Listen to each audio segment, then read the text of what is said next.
right, this is CS50, and this is week 7. And today's focus is going to be entirely on data, the process of collecting it, the process of storing it, the process of searching it, and so much more. You'll recall that last week we started off by playing around with a relatively small data set. We asked everyone for what their preferred house at Hogwarts might be. And then we proceeded to analyze that data a little bit using some Python and counting up how many people wanted Gryffindor, Slytherin, or the others as well. And we ultimately did that by using a Google form to collect it. And we stored all of the data in a Google spreadsheet, which we then exported, of course, as a CSV file. So this week, we thought we'd collect a little more data and see what kinds of problems arise when we start using only a spreadsheet or, in turn, a CSV file to store the data that we care about. So in fact, if you could go ahead and go to this URL here that you should see another Google form, this one asking you some different questions. All of us probably have some preferred TV shows, now more than ever perhaps. And what we'd like to do is ask everyone to input into that form their favorite TV show, followed by the genre or genres into which that particular TV show falls. So go ahead and take a moment to do that. And if you're unable to follow along at home, what folks are looking at is a form quite like this one here, whereby we're just asking them for the title of their preferred TV show and the genre or genres of that specific TV show. All right, so let's go ahead and start to look at some of this data that's come in. Here is the resulting Google spreadsheet that Google Forms has created for us. And you'll notice that by default, Google Forms, this particular tool, has 3 different columns, at least for this form. One is a timestamp, and Google automatically gives us that based on what day and time everyone was buzzing in with their responses. Then they have a header row beyond that for title and genres. I've manually boldfaced it in advance just to make it stand out. But you'll notice that the headings here, title and genres, perfectly matches the question that we asked in the Google form that allows us to therefore line up your responses with our questions. And you can see here, Punisher was the first favorite TV show to be inputted, followed by The Office, Breaking Bad, New Girl, Archer, Another Office, and so forth. And in the third column, under genres, you'll see that there's something curious here. While some of the cells, that is the little boxes of text, have just single words like comedy or drama, you'll notice that some of them have a comma-separated list. And that comma-separated list is because some of you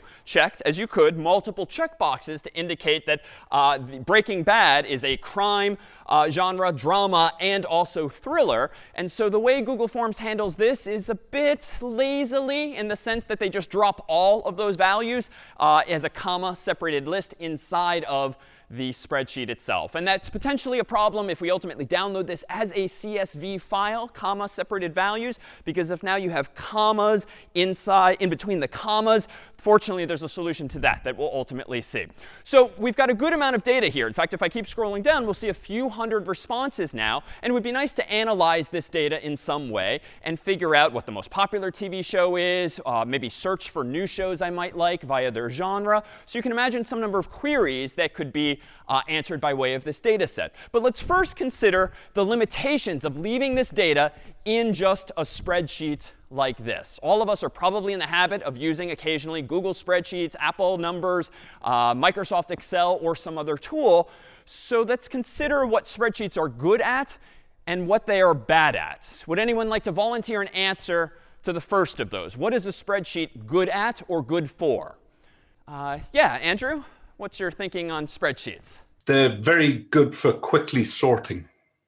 OK, very good for quickly sorting. I like that. I could click on the top of the title column, for instance, and immediately sort all of those titles by alphabetically. I like that. Other reasons to use a spreadsheet. What problems do they solve? What are they good at? Other thoughts on spreadsheets? Yeah, how about Peter? Storing large amounts of data that you can later analyze.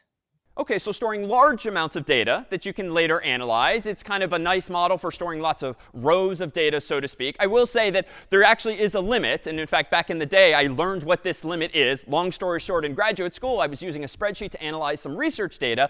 And at one point, I had more data than Excel supported rows for. Specifically, I had some 65,536 rows, which was too many at that point for Excel at the time because, long story short, if you recall from a spreadsheet program like Google Spreadsheets, every row is numbered from 1 on up. Well, unfortunately, at the time, Microsoft had used a 16-bit integer 16 bits or 2 bytes to represent each of those numbers. And it turns out that 2 to the 16th power is roughly 65,000. So at that point, I maxed out the total number of rows. Now, to Peter's point, they've increased that in recent years. And you can actually store a lot more data. So spreadsheets are indeed good at that. But they're not necessarily good at everything, because at some point, you're going to have more data potentially in a spreadsheet than your Mac or PC can handle. In fact, if you're actually trying to build an application, whether it's Twitter or Instagram or Facebook or anything of that scale, those companies are certainly not storing their data, suffice it to say, in a spreadsheet, because there would just be way too much data to use and no one could literally open it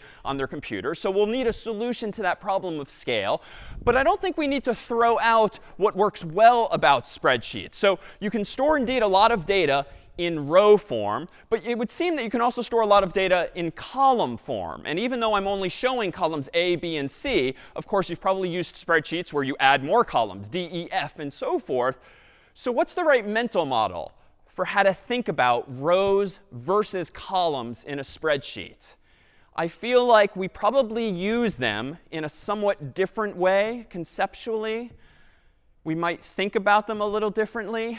What's the difference between rows and columns in a spreadsheet? Sophia? Adding more entries, like adding more data, those are within the rows, but then like the actual attributes or characteristics of the data should be in columns. Exactly. When you add more data to the spreadsheet, you should really be adding to the bottom of it, adding more and more rows. So these things sort of grow vertically, even though, of course, that's just a human's perception of it. They grow from top to bottom by adding more and more rows. But to Sophia's point, your columns represent what we might call attributes or fields or any other such characteristic that kind of is a type of data that you're storing. So in this case of our form, timestamp is the first column, title is the second column, genres is the third column, and those columns can indeed be thought of as fields or attributes, properties of your data. And those are properties that you should really decide on in advance when you're first creating the form in our case, or when you're manually creating the spreadsheet in another case. You should not really be in the habit, when using spreadsheets, be in the habit of adding data from left to right, adding more and more columns, unless you decide to collect more types of data. So just because someone adds a new favorite TV show to your data set, you shouldn't be adding that from left to right in a new column. You should indeed be adding it from top to bottom. But suppose that we actually decided to collect more information from everyone. Maybe that form had instead asked you for your name or your email address or any other questions. Those properties or attributes or fields would belong as new columns. So this is to say we generally decide on the layout of our data, the schema of our data in advance, and then from there on out, we proceed to add more rows, not columns, unless we change our mind and need to change the schema of our particular data. So it turns out that spreadsheets are indeed wonderfully useful, to Peter's point, for large or reasonably large data sets that we might collect. And we can, of course, per last week, export those data sets as CSV files. And so we can go from a spreadsheet to a simple text file stored in ASCII or Unicode more generally on your own hard drive or somewhere in the cloud. And you can actually think of that file, that .csv file, as what we might call a flat file database. A database is, generally speaking, a file that stores data, or it's a program that stores data for you. And all of us have probably thought about or used databases in some sense. You're probably familiar with the fact that all of those same big websites, Google and Twitter and Facebook and others, use databases to store our data. Well, those databases are either just really big files containing lots of data, or special programs that are storing our data for us. And a flat file is just referring to the fact that it really is a very simple design. In fact, years ago, decades ago, humans decided when storing data in simple text files that if you want to store different types of data, like to Sophia's point, different properties or attributes, well, let's keep it simple. Let's just separate those columns with commas in our flat file database, aka a CSV. You can use other things. You can use tabs. There's things called TSVs for tab separated values. And frankly, you can use anything you want. But there is a corner case. And we've already seen a preview of it. What if your actual data has a comma in it? What if the title of your favorite TV show has a comma? What if Google is presuming to store genres as a comma-separated list? Bad things can happen if using a CSV as your flat file database.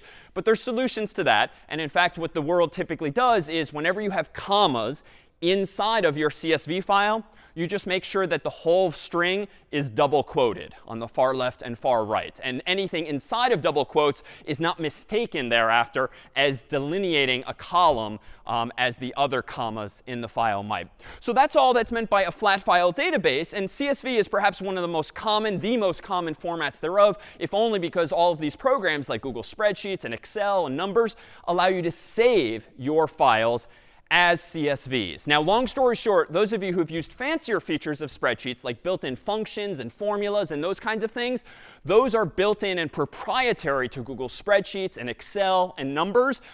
You cannot use formulas in a CSV file or a TSV file or in a flat file database more generally. You can only store static, that is, unchanging values. So when you export the data, what you see is what you get. And that's why people use fancier programs like Excel and Numbers and Google Spreadsheets, because you get more functionality. But if you want to export the data, you can only get, indeed, the raw textual data out of it. But I dare say that's going to be OK. In fact, Brian, do you mind if I go ahead and download this spreadsheet as a CSV file now? Yep, go ahead. All right, I'm going to go ahead in Google Spreadsheets and go to File, Download, and you can see a whole bunch of options: PDF, web page, comma-separated values, which is the one I want. So I'm going to indeed go ahead and choose CSV from this dropdown in Spreadsheets. That, of course, downloaded that file for me. And now I'm going to go ahead and go into our familiar CS50 IDE. You'll recall that last week I was able to upload a file into the IDE. And I'm going to go ahead and do the same here this week as well. I'm going to go ahead and grab my file, which ended up in my downloads folder on my particular computer here. And I'm going to go ahead and drag and drop this into the IDE such that it ends up in my home directory, so to speak. So now I have this file, favorite TV shows forms. And in fact, if I double click this within the IDE, you'll see familiar data now. Timestamp, comma, title, comma, genres is our header row that contains the names of the properties or attributes in this file. Then we've got our timestamps, comma, favorite title, comma, and then a comma-separated list of genres. And here, indeed, notice that Google took care to use double quotes around any values that themselves had commas. So it's a relatively simple file format. And I could certainly just kind of skim through this, figuring out who likes The Office, who likes Breaking Bad, or other shows.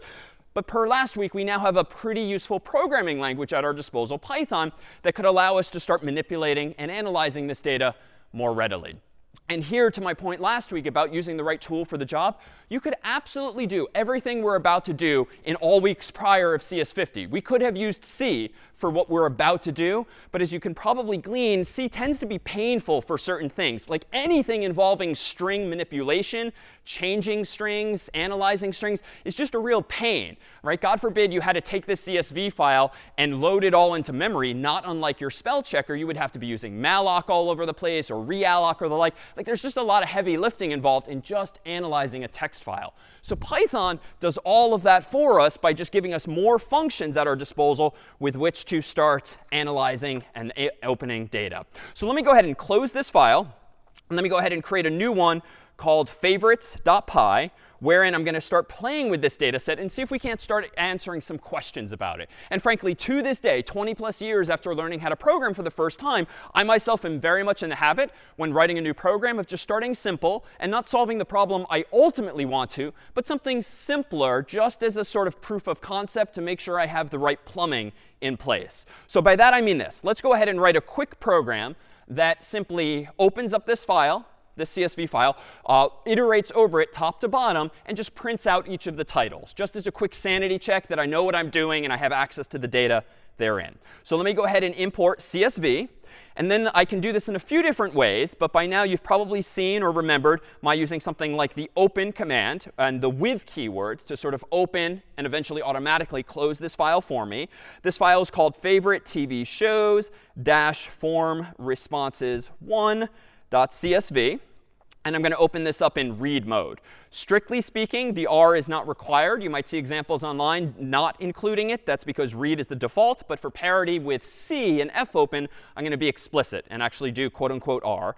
And I'm going to go ahead and give this a variable name of file. So this line 3 here has the effect of opening that CSV file in read-only mode and creating a variable called file via which I can reference it.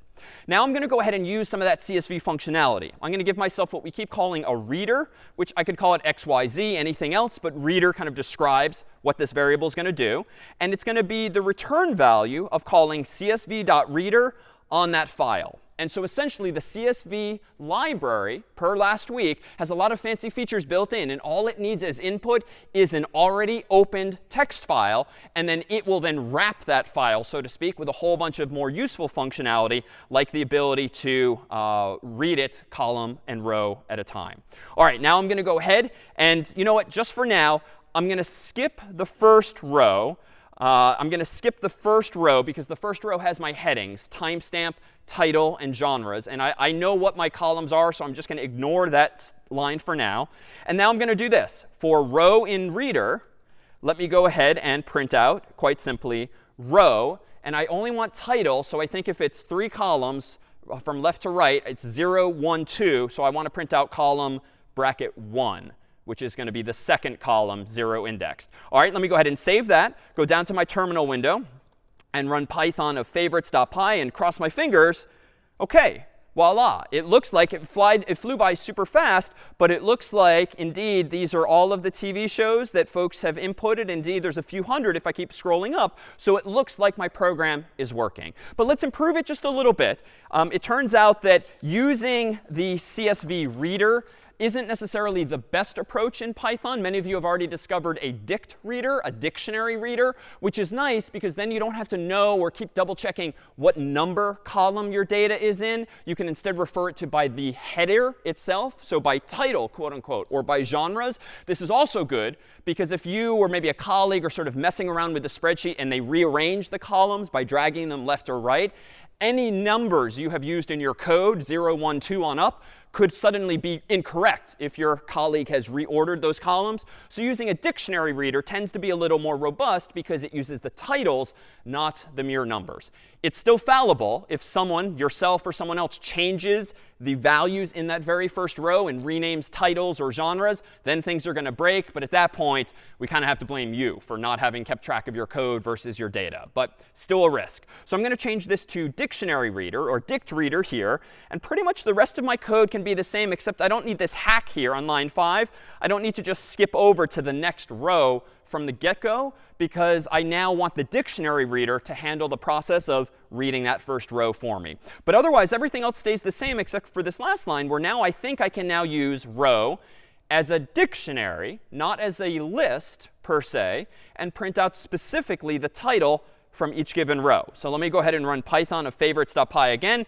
And voila, it looks like I got the same results. Several hundred of them, but let me stipulate that it's doing the same thing if we actually compared both of those side by side. All right, before I forge ahead now to actually augment this with new functionality, any questions or confusion on this Python script we just wrote to open a file, wrap it with a reader or dict reader, and then iterate over the rows one at a time, printing the titles?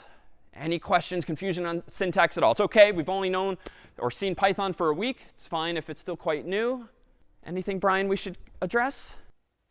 Yeah, so why is it that you don't need to close the file using the syntax that you're using right here?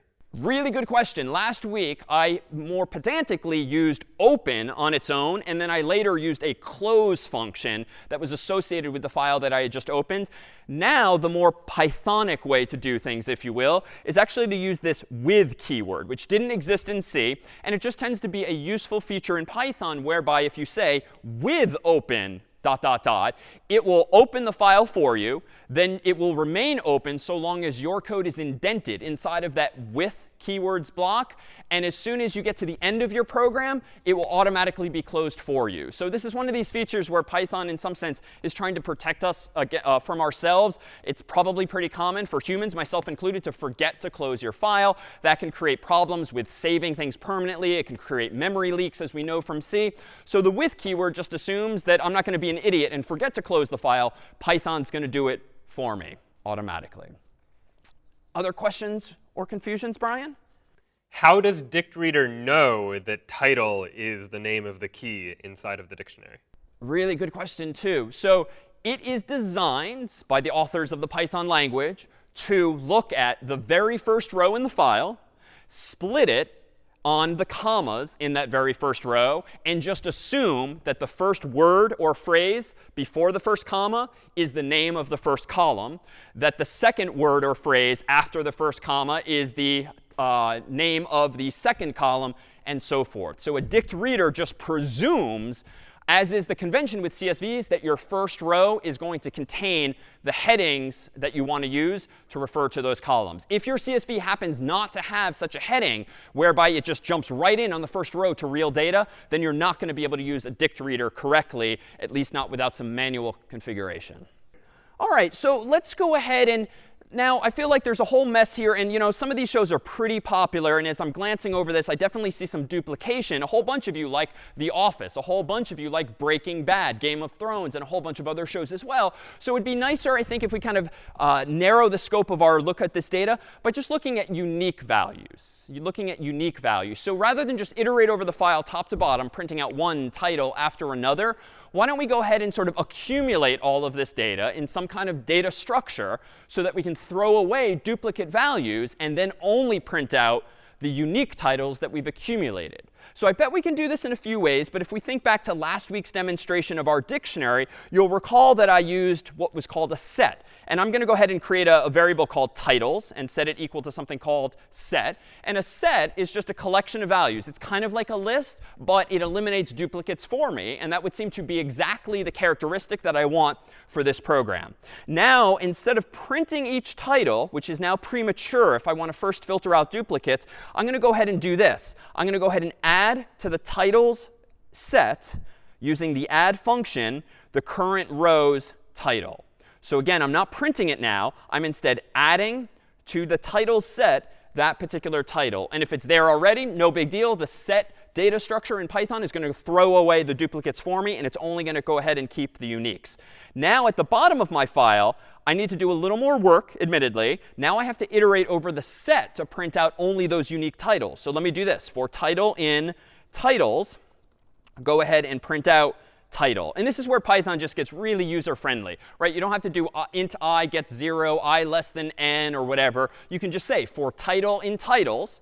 And if the titles variable is the type of data structure that you can iterate over, which it will be if it's a list, or if it's a set, or even if it's a dictionary, another data structure we saw last week in Python, the for loop in Python will just know what to do. This will loop over all of the titles in the titles sets. So let me go ahead and save this file and go ahead now and run Python of favorites.py. And it looks like, yeah, the list is different in some way. But I'm seeing fewer results as I scroll up. Definitely fewer than before, because my scroll bar didn't jump nearly as far down. But honestly, this is kind of a mess. Let's go ahead and sort this. Now, in C, it would have been kind of a pain to sort things. We'd have to whip out the pseudocode probably for bubble sort, selection sort, or God forbid, merge sort, and then implement it ourselves. But no, with Python comes really the proverbial kitchen sink of functions. So if you want to sort this set, you know what? Just say you want it sorted. There is a function in Python called sorted that will use one of those better algorithms. Maybe it's merge sort. Maybe it's something called quick sort. Maybe it's something else altogether. It's not going to use a big O of n squared sort. Someone at Python probably have spent the time implementing a better sort for us. But it will go ahead and sort the set for me. Now let me go ahead and do this again. Let me increase the size of my terminal window and rerun Python of favorites.py. OK, and now we have an interesting assortment of shows that's easier for me to wrap my mind around, because I have it now sorted here. And indeed, if I scroll all the way up, we should see all of the shows beginning with numbers or a period, which might have just been someone playing around, followed by the A words, the B words, and so forth. So now it's a little easier to wrap our minds around this. But something's up. I feel like a lot of you like Avatar: The Last Airbender, and yet I'm seeing it indeed 4 different times. But I thought we were filtering this down to uniques by using that set structure. So what's going on? And in fact, if I keep scrolling, I'm pretty sure I saw more duplicates in here. BoJack Horseman, Breaking Bad, Brooklyn Nine-Nine, Brooklyn Nine-Nine, CS50 in several different flavors. And yes, keeps going. Friends. So I see a lot of duplicate values. So what's going on? Yeah, Gudana? Yeah, so your current sort is case insensitive. is case sensitive, meaning that if someone spells avatar with capital A's in some places, then it's going to be a different result each time. Yeah, exactly. Some of you weren't quite diligent when it came to capitalization. And so, in fact, the reality is Kadana notes that there's differences in capitalization. Now, we've addressed this before. In fact, when you implemented your own spell checker, you had to deal with this already. When you were spell checking an arbitrary text, some words might be capitalized, some might be all lowercase, all uppercase, and you wanted to tolerate different casings. And so we probably solved this by just forcing everything to uppercase or everything to lowercase and doing things, therefore, case insensitively. So give me just a moment here, and I'm going to go ahead and make a quick change to my form here.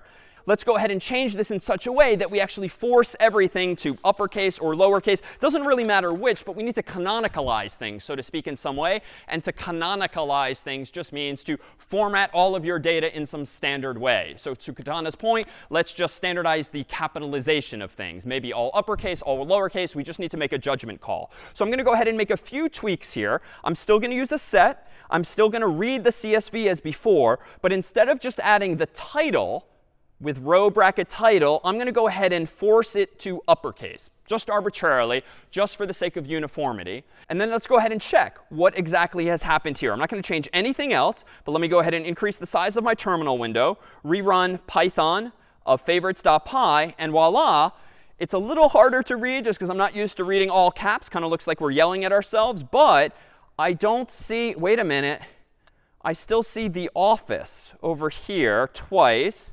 If I keep scrolling here, so far I see Stranger Things and Stranger Things. That just looks like a typo. I see two Sherlocks, though. This is a little suspicious. So Kadana, you and I don't seem to have solved things fully. And this one's a little more subtle. What more should I perhaps do to my data to ensure we get duplicates removed? Olivia? Maybe trim around the edges. And we'll trim around their edges. I like the sound of that, but what do you mean? What does that do? Oh, like trim off the extra spaces in case someone put a space before or after the words.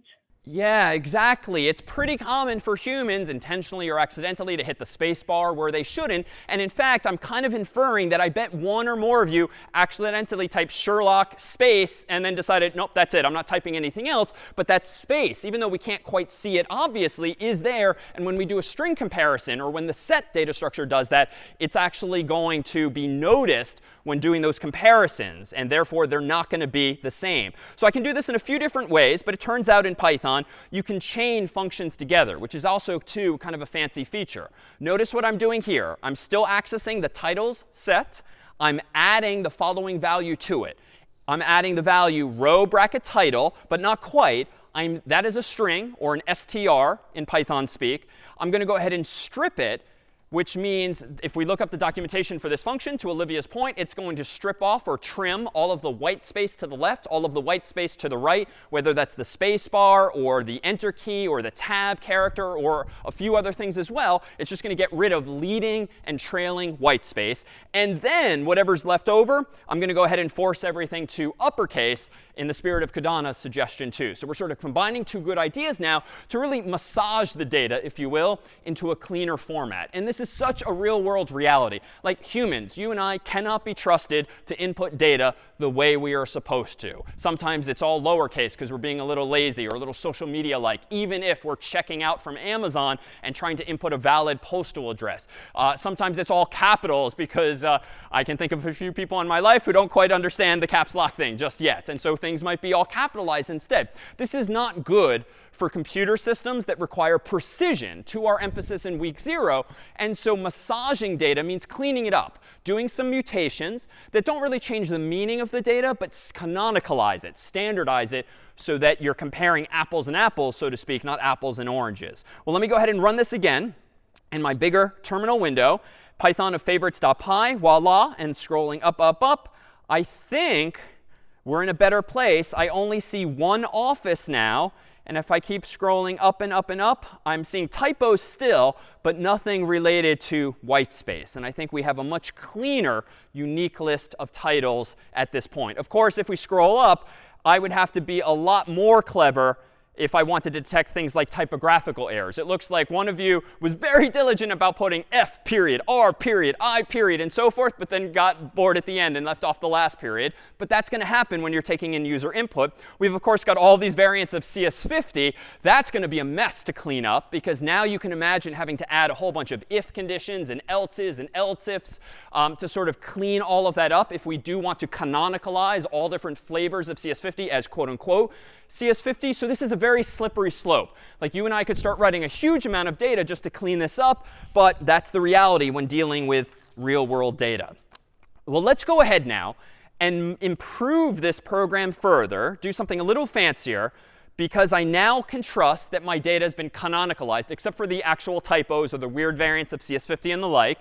Let's go ahead and figure out what's the most popular favorite TV show among the audience here. So I'm going to start where I have before with my current code, because I think I have most of the building blocks in place. I'm going to go ahead and clean up my code a little bit in here. I'm going to go ahead and give myself a separate variable now called title, just so that I can think about things in a little more orderly fashion. But I'm not going to start adding things to this set anymore. In fact, a set I don't think is really going to be sufficient to keep track of the popularity of TV shows, because by definition, the set is throwing away duplicates. But the goal now is kind of the opposite. I want to know which are the duplicates so that I can tell you that this many people like The Office, this many people like Breaking Bad, and the like. So what tools do we have in Python's toolkit via which we could accumulate or figure out that information? Any thoughts on what data structure might help us here if we want to figure out show popularity, show popularity? And by popularity, I just mean the frequency of it in the CSV file. Santiago? I guess one option could be to use dictionaries, so that you could have like The Office, I don't know, 20 votes, and then Game of Thrones, another one, so that a dictionary could really help you visualize the data.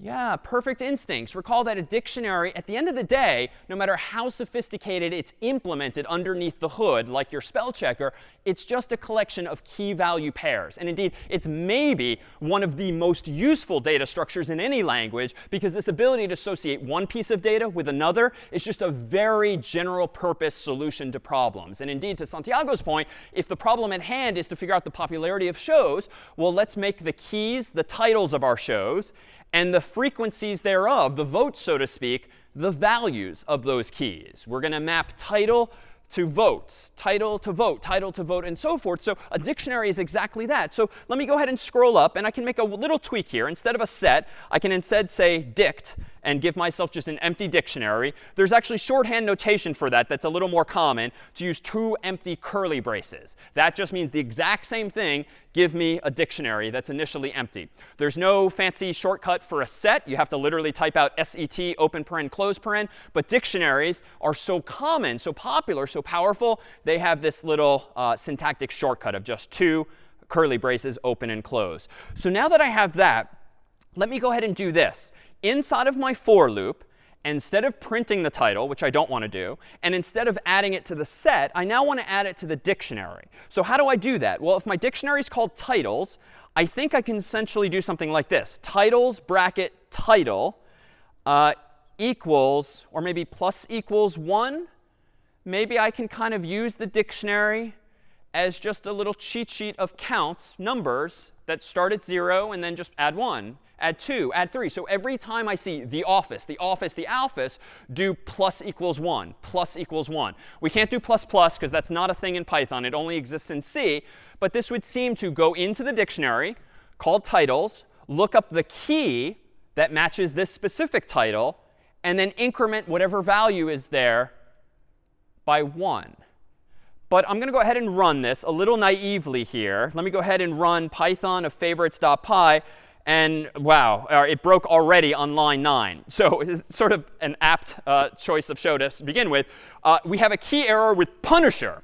So Punisher is bad. Something bad has just happened. But what does that mean? A key error is referring to the fact that I tried to access an invalid key in a dictionary. This is saying that literally in this line of code here, even though titles is a dictionary, And even though the value of title, singular, is quote unquote Punisher, I'm getting a key error because that title does not yet exist. So even if you're not sure of the Python syntax for fixing this problem, what's the intuitive solution here?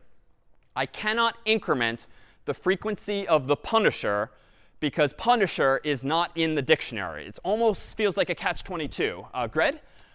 I think that you need, first of all, to create a for loop and maybe assign a value to every thing in the dictionary.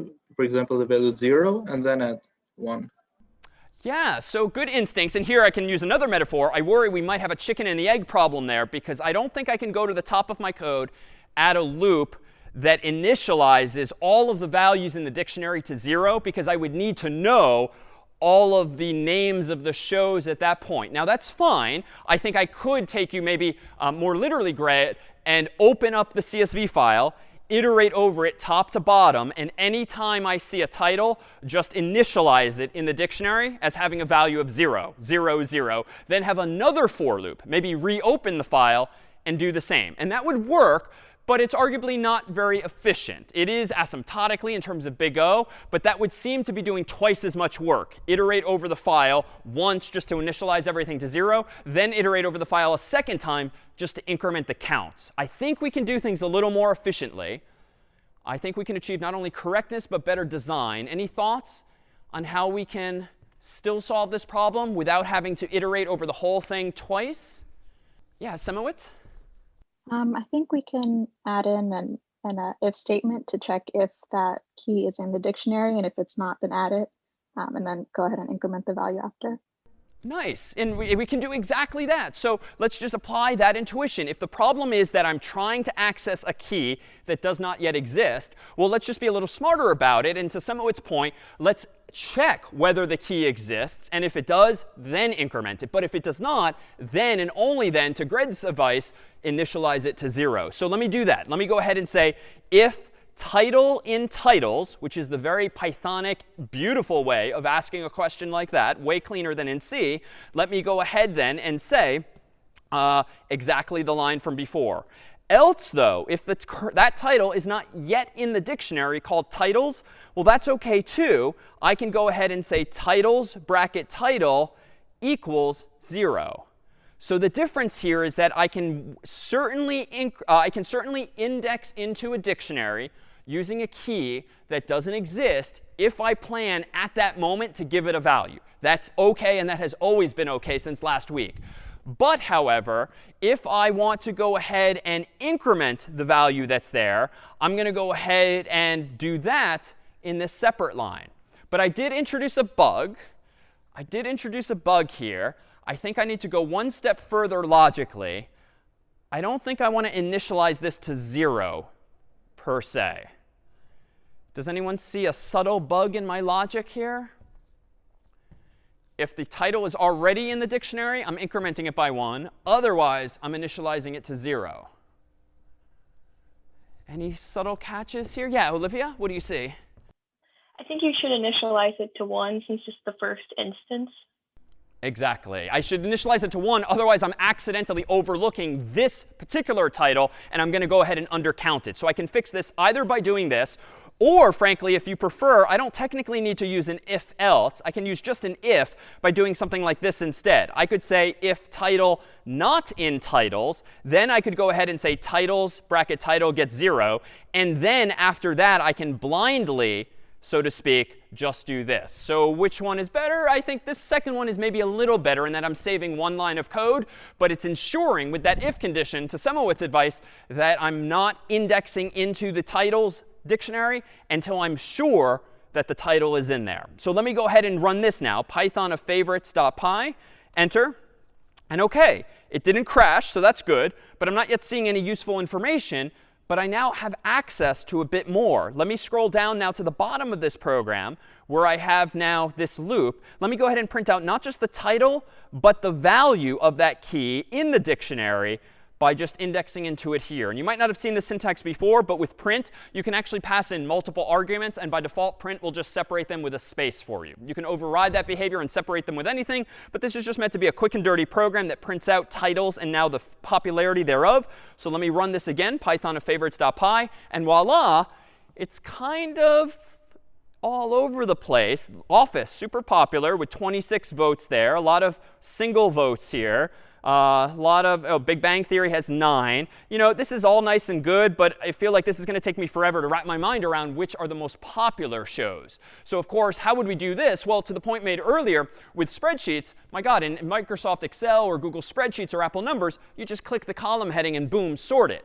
We seem to have lost that capability unless we now do it in code. So let me do that for us. Let me go ahead and go back to my code. And it looks like sorted, even though it does work on dictionaries, is actually sorting by key, not by value. And here's where our Python programming techniques need to get a little more sophisticated. And we wanted to introduce another feature here now of Python, which is going to solve this problem specifically, but in a pretty general way. So if we read the documentation for sorted, the sorted function indeed sorts sets by the values therein. It sorts lists by the values therein. It sorts dictionaries by the keys therein, because dictionaries have 2 pieces of information for every element. It has a key and a value, not just a value. So by default, sorted sorts by keys. So we somehow have to override that behavior. So how can we do this? Well, it turns out that the sorted function takes another optional argument, literally called key. And the key argument takes as its value the name of a function. And this is where things get really interesting, if not confusing, really quickly. It turns out in Python, you can pass around functions as arguments by way of their name. And technically, you can do this in C. It's a lot more syntactically involved. But in Python, it's very common. In JavaScript, it's very common. In a lot of languages, it's very common to think of functions as first-class objects, which is a fancy way of saying you can pass them around just like they are variables themselves. We're not calling them yet, but you can pass them around by their name. So what do I mean by this? Well, I need a function now to sort my dictionary by its value. And only I know how to do this, perhaps. So let me go ahead and give myself a generic function name just for the moment called f. F for function, kind of like in math, because we're going to get rid of it eventually. But let me go ahead and temporarily define a function called f that takes as input a title, and then it returns for me the value corresponding to that key. So I'm going to go ahead and return titles bracket title. So here we have a function whose purpose in life is super simple. You give it a title, it gives you the count thereof, the frequency, the popularity thereof, by just looking it up in that global dictionary. So it's super simple, but that's its only purpose in life. But now, according to the documentation for sorted, what it's now going to do, because I'm passing in a second argument called key, the sorted function, rather than just presume you want everything sorted alphabetically by key, it's instead going to call that function f on every one of the elements in your dictionary. And depending on your answer, the return value you give with that f function, that will be used instead to determine the actual ordering. So by default, sorted just looks at key. What I'm effectively doing with this f function is instead returning the value corresponding to every key. And so the logical implication of this, even though the syntax is a little new, is that this dictionary of titles will now be sorted by value instead of by key. Because again, by default, it sorts by key. But if I define my own key function and override that behavior to return the corresponding value, it's the values, the numbers, the counts that will actually be used to sort this thing. All right, let's go ahead and see if that's true in practice. Let me go ahead and rerun Python of favorites.py. I should see all of the titles. And voila, conveniently, the most popular show seems to be Game of Thrones with 33 votes, followed by Friends with 27, followed by The Office with 26, and so forth. But of course, the list is kind of backwards. I mean, it's convenient that I can see it at the bottom of my screen. But really, if we're making a list, it should really be at the top. So how can we override that behavior? Turns out the sorted function, if you read its documentation, also takes another optional parameter called reverse. And if you set reverse equal to true, capital T in Python, that's going to go ahead and give us now the reverse order of that same sort. So let me go ahead and maximize my terminal window, rerun it again, and voila, if I scroll back up to the top, it's not alphabetically sorted, but if I keep going, keep going, keep going, keep going, the numbers are getting bigger, and voila, now Game of Thrones with 33 is all the way at the top. All right, so pretty cool. And again, the new functionality here in Python, at least, is that we can actually pass in functions, two functions, and leave it to the latter to call the former. So that just complicated just to say. But any questions or confusion now on how we are using dictionaries and how we are sorting things in this reverse value-based way? Any questions or confusion? Anything in the chat or verbally, Brian? Looks like all questions are answered here. OK. And then in that case, let me point out a common mistake. Notice that even though f is a function, notice that I did not call it there. That would be incorrect. The reason being, we deliberately want to pass the function f into the sorted function so that the sorted function can take it upon itself to call f again and again and again. We don't want to just call it once by using the parentheses ourselves. We want to just pass it in by name so that the sorted function, which comes with Python, can instead do it for us. Santiago, did you have a question? Yes, I was going to ask, why didn't we put f of title? So like, why we didn't? I was going to ask that question specifically. Oh, with the parentheses. Yeah.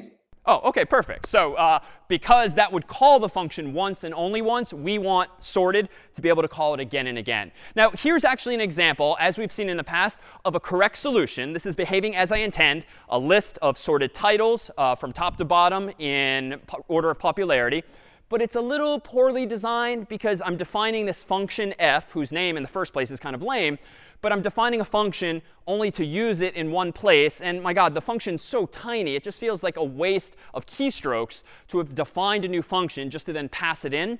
So it turns out in Python, if you have a very short function whose purpose in life is meant to be to solve a local problem just once, and that's it, and it's short enough that you're pretty sure you can fit it on one line of code without things wrapping and starting to get ugly stylistically, it turns out you can actually do this instead. You can copy the code that you had in mind like this. And instead of actually defining f as a function name, you can actually use a special keyword in Python called lambda. You can specify the name of an argument for your function as before. And then you can simply specify the return value, thereafter deleting the function itself. So to be clear, key is still an argument to the sorted function. It expects as its value typically the name of a function. But if you've decided that this seems like a waste of effort to define a function, then pass the function in, especially when it's so short, you can do it in a one-liner. A lambda function is an anonymous function. Lambda literally says, Python, give me a function. I don't care about its name. Therefore, you don't have to choose a name for it. But it does care still about its arguments and its return value. So it's still up to you to provide 0 or more arguments and a return value. And notice I've done that. I've specified the keyword lambda, followed by the name of the argument I want this anonymous, nameless function to accept. And then I'm specifying the return value. And with lambda functions, you do not need to specify the return. Whatever you write after the colon is literally what will be returned automatically. So again, this is a very Pythonic thing to do. It's kind of a very clever one-liner, even though it's a little cryptic to see for the very first time. But it allows you to condense your thoughts into a succinct statement that gets the job done, so you don't have to start defining more and more functions that you or someone else then need to keep track of. All right, any questions then on this? And I'm pretty sure this is as complex or sophisticated as our Python code today will get. Yeah, over to Sophia. I was wondering why lambda is used as specifically rather than some other keyword. Yeah, so there's a long history in this. And if, in fact, you take a course on functional programming at Harvard, it's called CS51. There's a whole etymology behind keywords like this. Let me defer that one for another time. But indeed, not only in Python, but in other languages as well, these things have come to exist called Lambda functions. So they're actually quite commonplace in other languages as well. And so Python just adopted the term of art. Mathematically, lambda is often used as a symbol for functions, and so they borrowed that same idea in the world of programming. All right, so seeing no other questions, let's go ahead and solve a related problem, still with some Python, but that's going to push up against the limits of efficiency when it comes to storing our data in CSV files. Let me go ahead and start. Fresh in this file, favorites.py. All of the code I've written thus far, though, is on the course's website in advance, so you can see the incremental improvement. I'm going to go ahead and again import CSV at the top.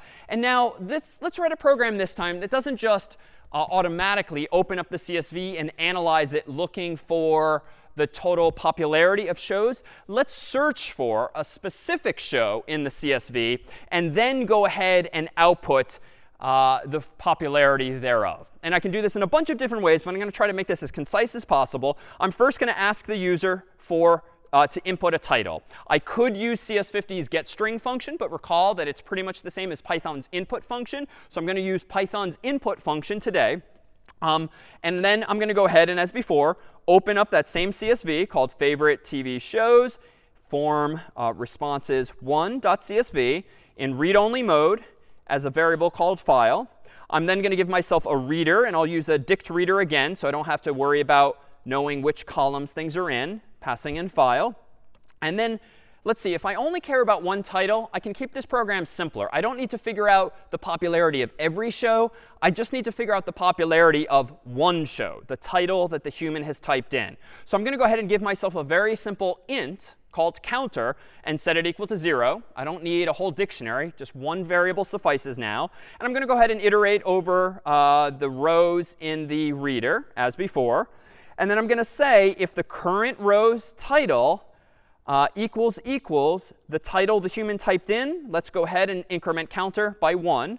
And it's already initialized because I did that on line 7, so I think I'm good. And then at the end of this program, let's very simply print out the value of counter. So the purpose of this program is to prompt the user for a title of a show and then just report the popularity thereof by counting the number of instances of it in the file. So let me go ahead and run this with Python of favorites.py.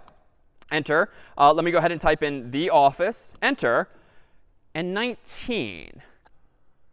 Now, I don't remember exactly what the number was, but I remember The Office was more popular than that. I'm pretty sure it was not 19. Any intuition as to why this program is buggy? Or so it would seem. A few people in the chat are saying you need to remember to deal with capitalization and white space again.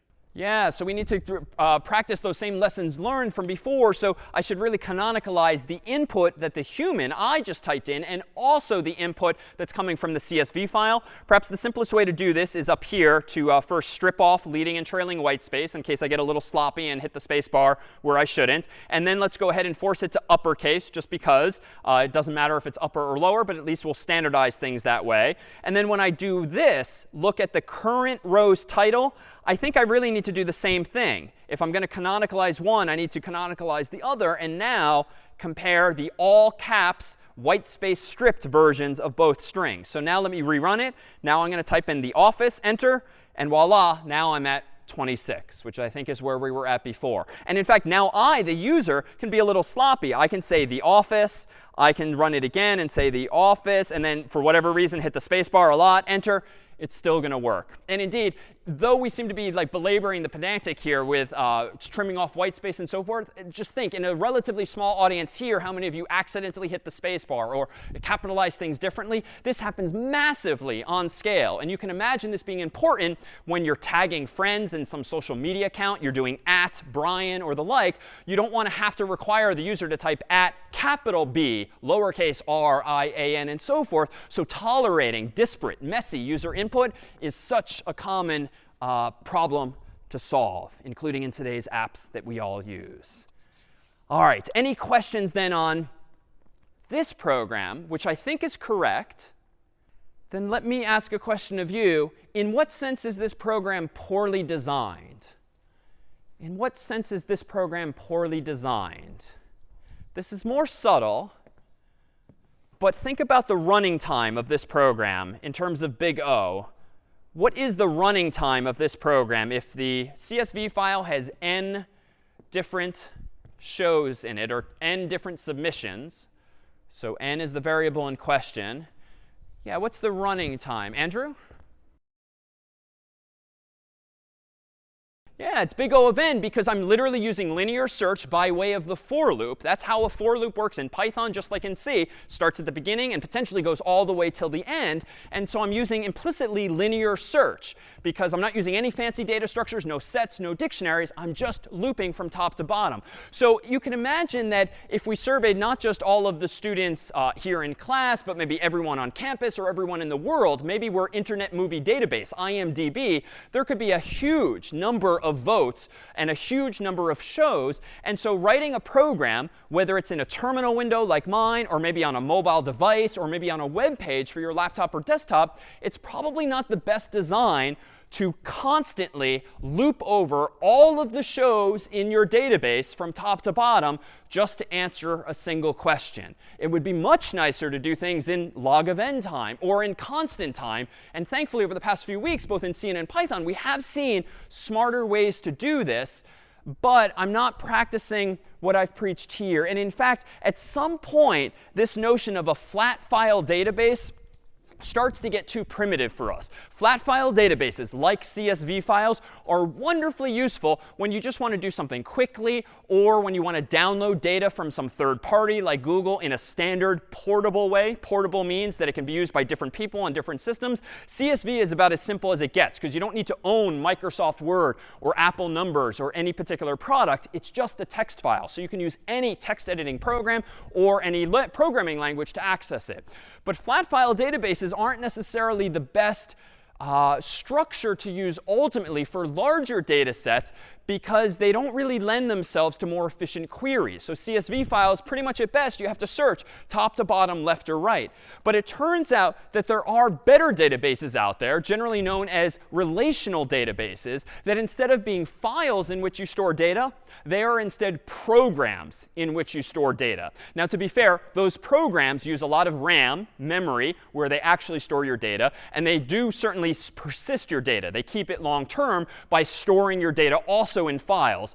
But between you and your data, there is this running program. And if you've ever heard of Oracle or MySQL or Postgres or SQL Server or Microsoft Access or bunches of other popular products, both commercial and free and open source alike, relational databases are so similar in spirit to spreadsheets, but they are implemented in software, and they give us more and more features, and they use more and more data structures so that we can search for data, insert data, delete data, update data much, much more efficiently than we could if just using something like a CSV file. So let's go ahead and take our 5-minute break here. And when we come back, we'll look at relational databases and, in turn, a language called SQL.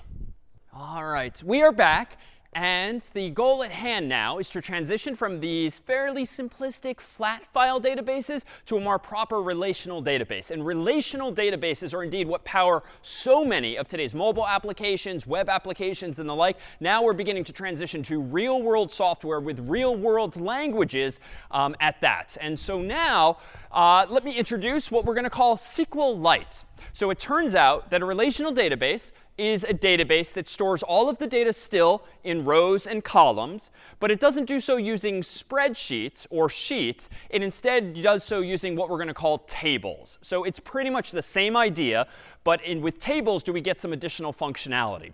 With those tables, we'll have the ability to search for data, update data, delete data, insert new data, and the like. And these are things that we absolutely can do with spreadsheets. But in the world of spreadsheets, if you want to search for something, it's you, the human, doing it by manually clicking and scrolling, typically. If you want to insert data, it's you, the human, typing it in manually after adding a new row. If you want to delete something, it's you right-clicking or control-clicking and deleting a whole row or updating the individual cells therein.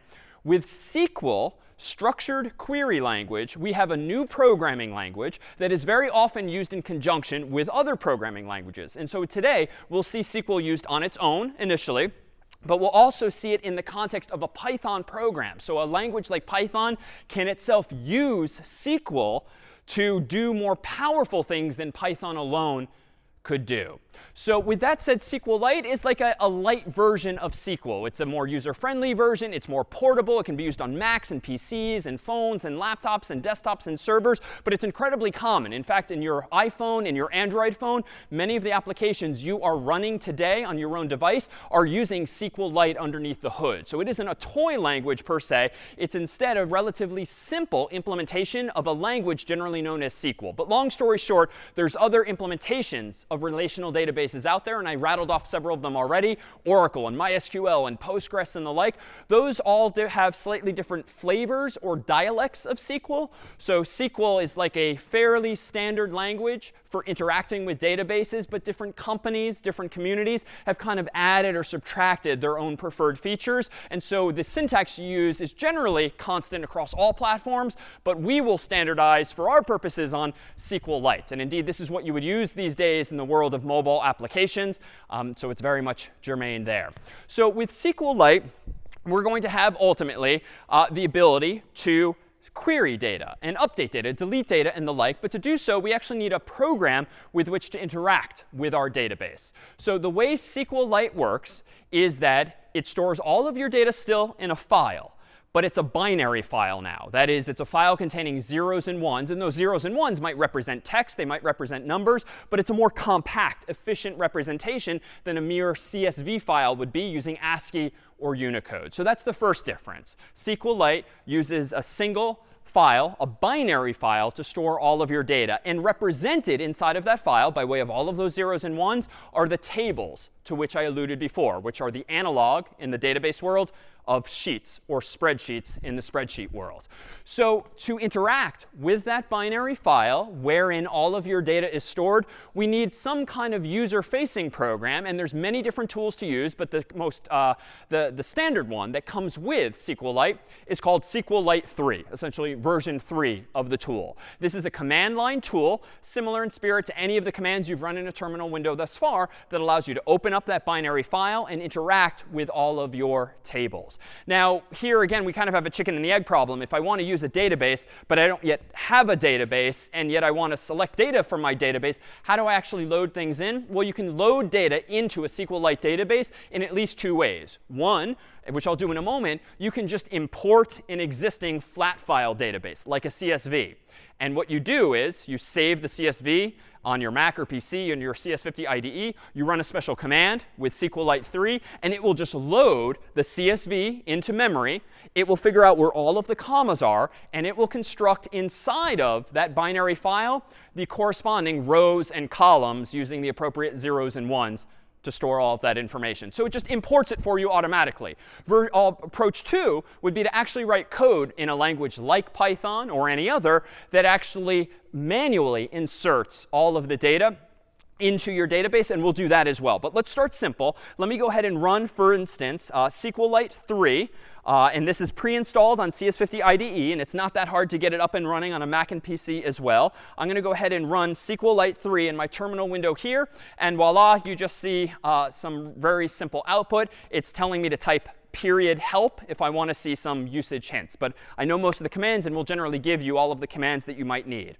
In fact, one of the commands that we can use is .mode, and another is .import. So generally, you won't use these that frequently. You'll only use them when creating a database for the first time, when you are creating that database from an existing CSV file. And indeed, that's my goal at the moment. Let me take our CSV file containing all of your favorite TV shows and load it into SQLite in a proper relational database so that we can do better than, for instance, big O of n when it comes to searching that data and doing anything else on it. So to do this, I have to execute two commands. One, I need to put SQLite into CSV mode, and that's just to distinguish it from other flat file formats like TSV for tabs or some other format. And now I'm going to go ahead and run import.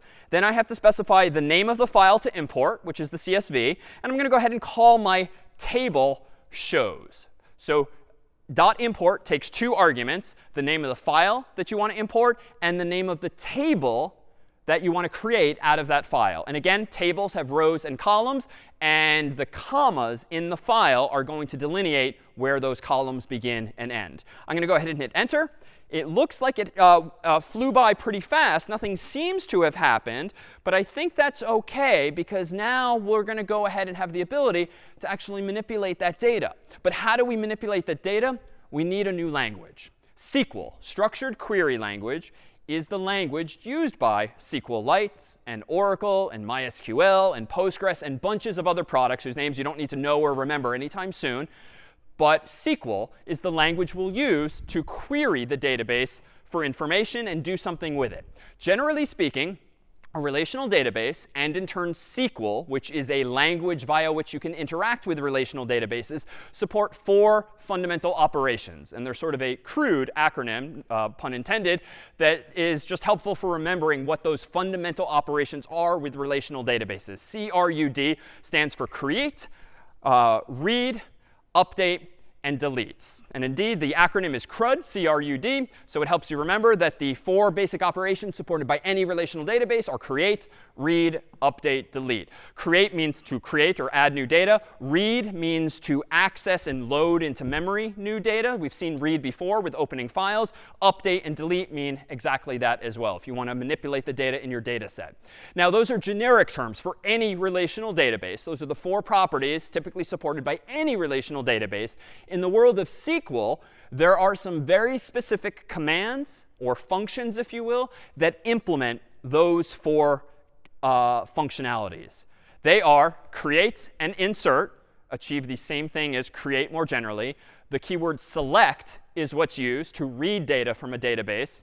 Update and delete are the same. So it's kind of an annoying inconsistency. The acronym or the term of art is CRUD, create, read, update, delete. But in the world of SQL, the authors of the language decided to implement those 4 ideas by way of these 5 keywords or functions or commands, if you will, in the language SQL. So what you are looking at are 5 of the keywords that you can use in this new language called SQL to actually do something with your database. Now, what does that mean? Well, suppose that you wanted to manually create a database for the very first time. What do? Well, back in the world of spreadsheets, it's pretty straightforward, right? You like open up Google Spreadsheets, you go to like File, New, or whatever, and then you just voila, you get a new spreadsheet into which you can start creating rows and columns and the like. Microsoft Excel, Google, Apple Numbers, same thing. File menu, new spreadsheet, or whatever, and boom, you have a new spreadsheet. Now, in the world of SQL databases are generally meant to be interacted with code. However, there are graphical user interfaces, GUIs, via which you can interact with them as well. But we're going to use code today to do so, and programs at a command line. It turns out that you can create tables programmatically by running a command like this. So if you literally type out syntax along the lines of create table, then the name of your table, indicated here in lowercase, then a parenthesis, then the name of your column that you want to create, and the type of that column, a la C, and then comma, dot, dot, dot, some more columns. This is, generally speaking, the syntax you will use to create in this language called SQL a new table. Now, this is in the abstract. Again, like table in lowercase is meant to represent the name you want to give to your actual table. Column in lowercase is meant to be the name you want to give to your own column. Maybe it's title, maybe it's genres. And dot, dot, dot just means, of course, you can have even more columns than that. But literally, in a moment, if I were to type in this kind of command into the terminal window after running the SQLite 3 program, I could start creating 1 or more tables for myself. And in fact, that's what already happened for me. This .import command, which is not part of SQL, this is like the equivalent of a menu option in Excel or Google Spreadsheets. .import just automates a certain process for me. And what it did for me is this.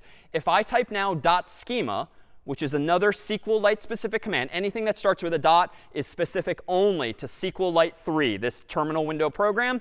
Notice what's outputted is this. By running .import, that automatically for me created a table in my database called shows, and it gave it 3 columns: timestamp, title, and genres. Where did those column names come from? Well, they came from the very first line in the CSV, and they all looked like text. So the type of those values was just assumed to be text, text, text. Now, to be clear, I could have manually typed this out, created these 3 columns in a new table called shows for me. But again, the .import command just automated that from a CSV. But the SQL is what we see here: create table shows and so forth.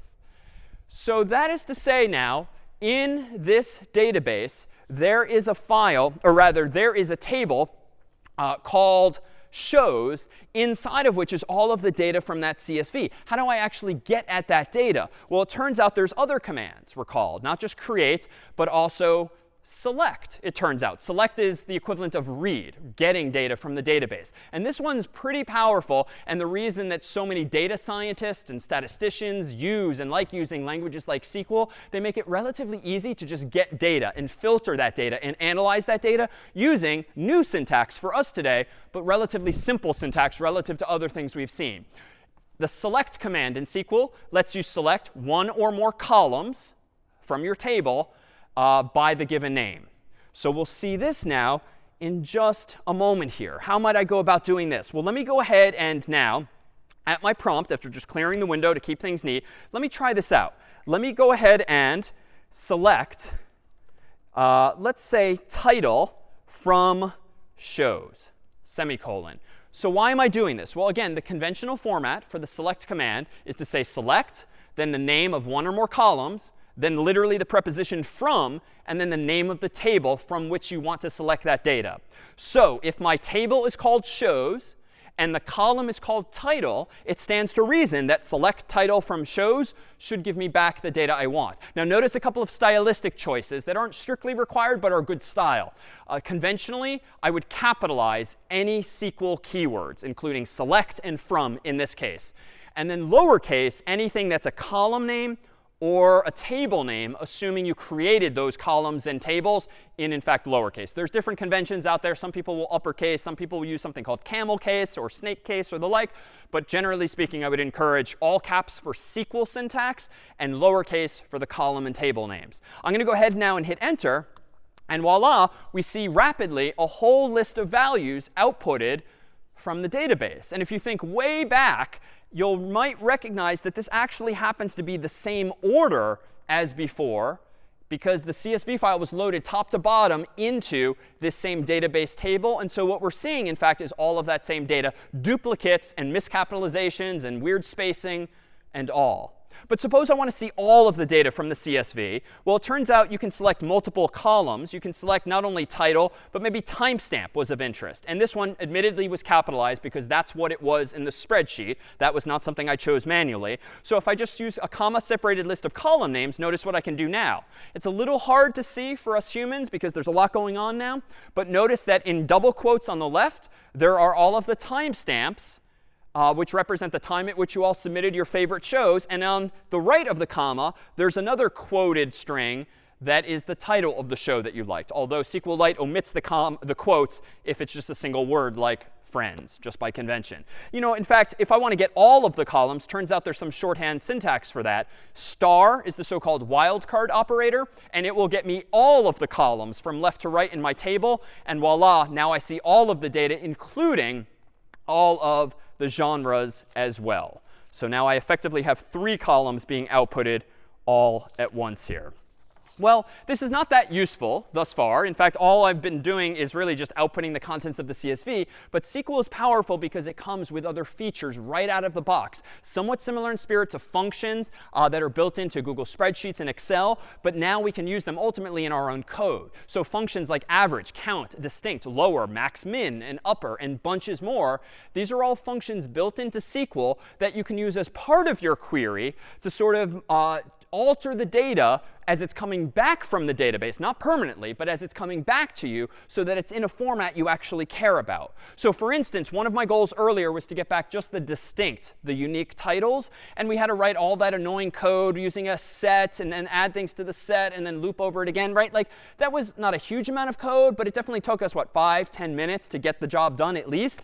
In SQL, you can do all of that in one breath. I'm going to go ahead now and do this. Select not just title from shows.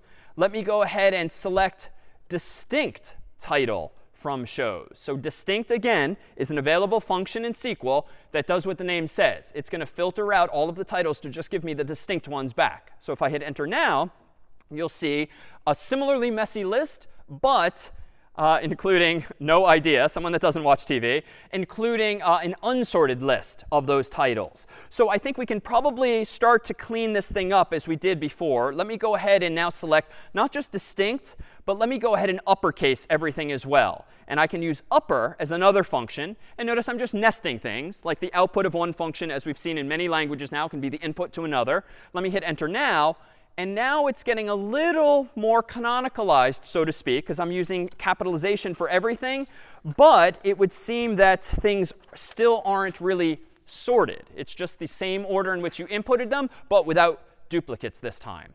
So it turns out that SQL has other syntax that we can use to make our queries more precise and more powerful. So in addition to these kinds of functions that you can use to alter the data that's being shown to you and coming back, you can also use these kinds of clauses or syntax in SQL queries.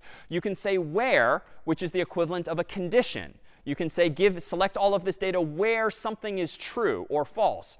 You can say like, where you can say give me data that isn't exactly this, but is like this. You can order the data by some column. You can limit the number of rows that come back, and you can group identical values together in some way. So let's see a few examples of this. Let me go back here and play around now with, how about the office? That was the one we looked at earlier. So let me go ahead and select title from shows where title equals the office, quote unquote, semicolon.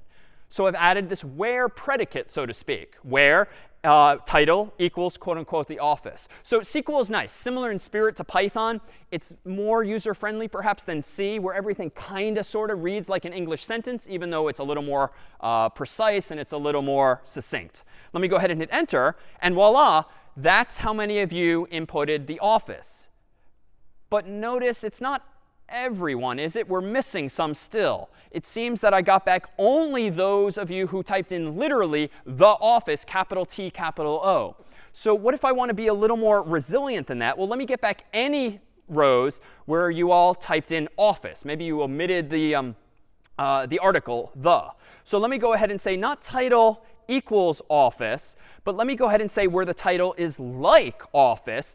But I don't want it to just be office. I want to allow for maybe some stuff at the beginning, maybe some stuff at the end. And even though this seems like a bit of an inconsistency, in the context of using like, there's another wildcard character. The % represents 0 or more characters to the left, and this % represents 0 or more characters to the right. So it's kind of this catch-all that will now find me all titles that somewhere have OFFICE inside of them. And it turns out like is case insensitive. So I don't even need to worry about capitalization with like. Now let me hit enter.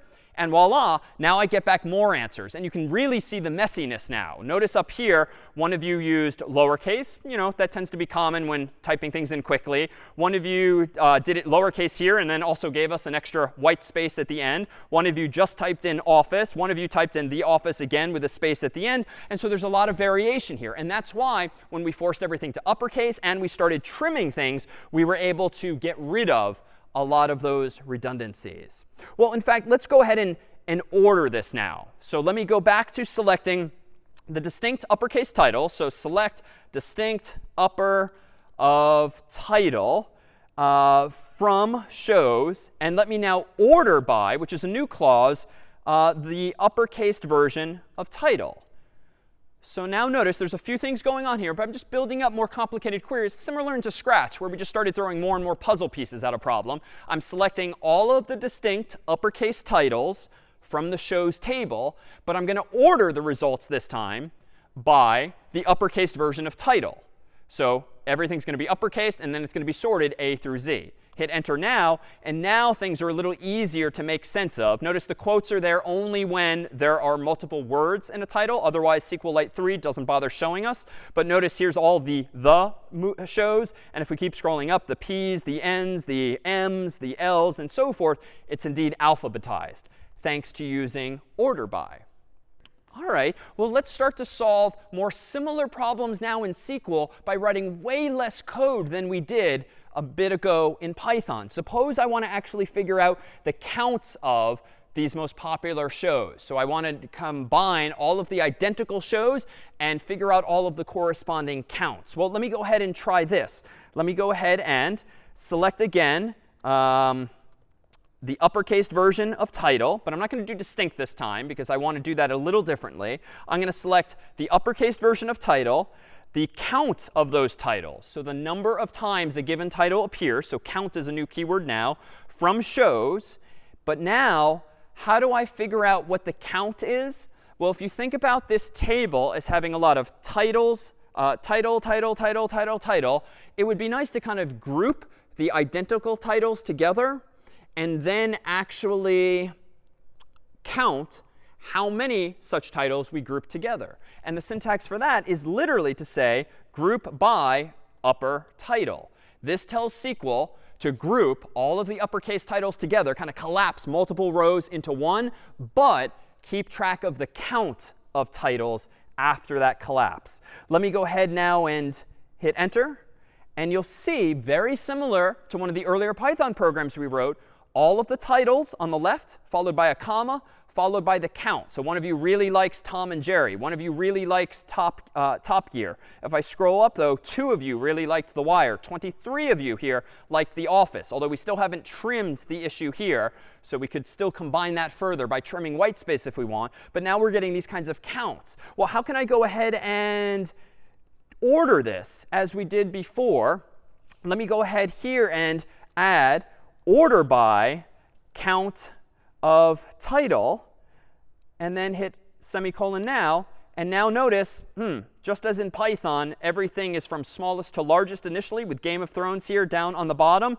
How can I fix this? Well, it turns out if you can order things in descending order, DESC for short, instead of ASC, which is the default for ascending. So if I do it in descending order, now I'd have to scroll all the way back up to the A's, the very top, to see where the lines begin. Whoops.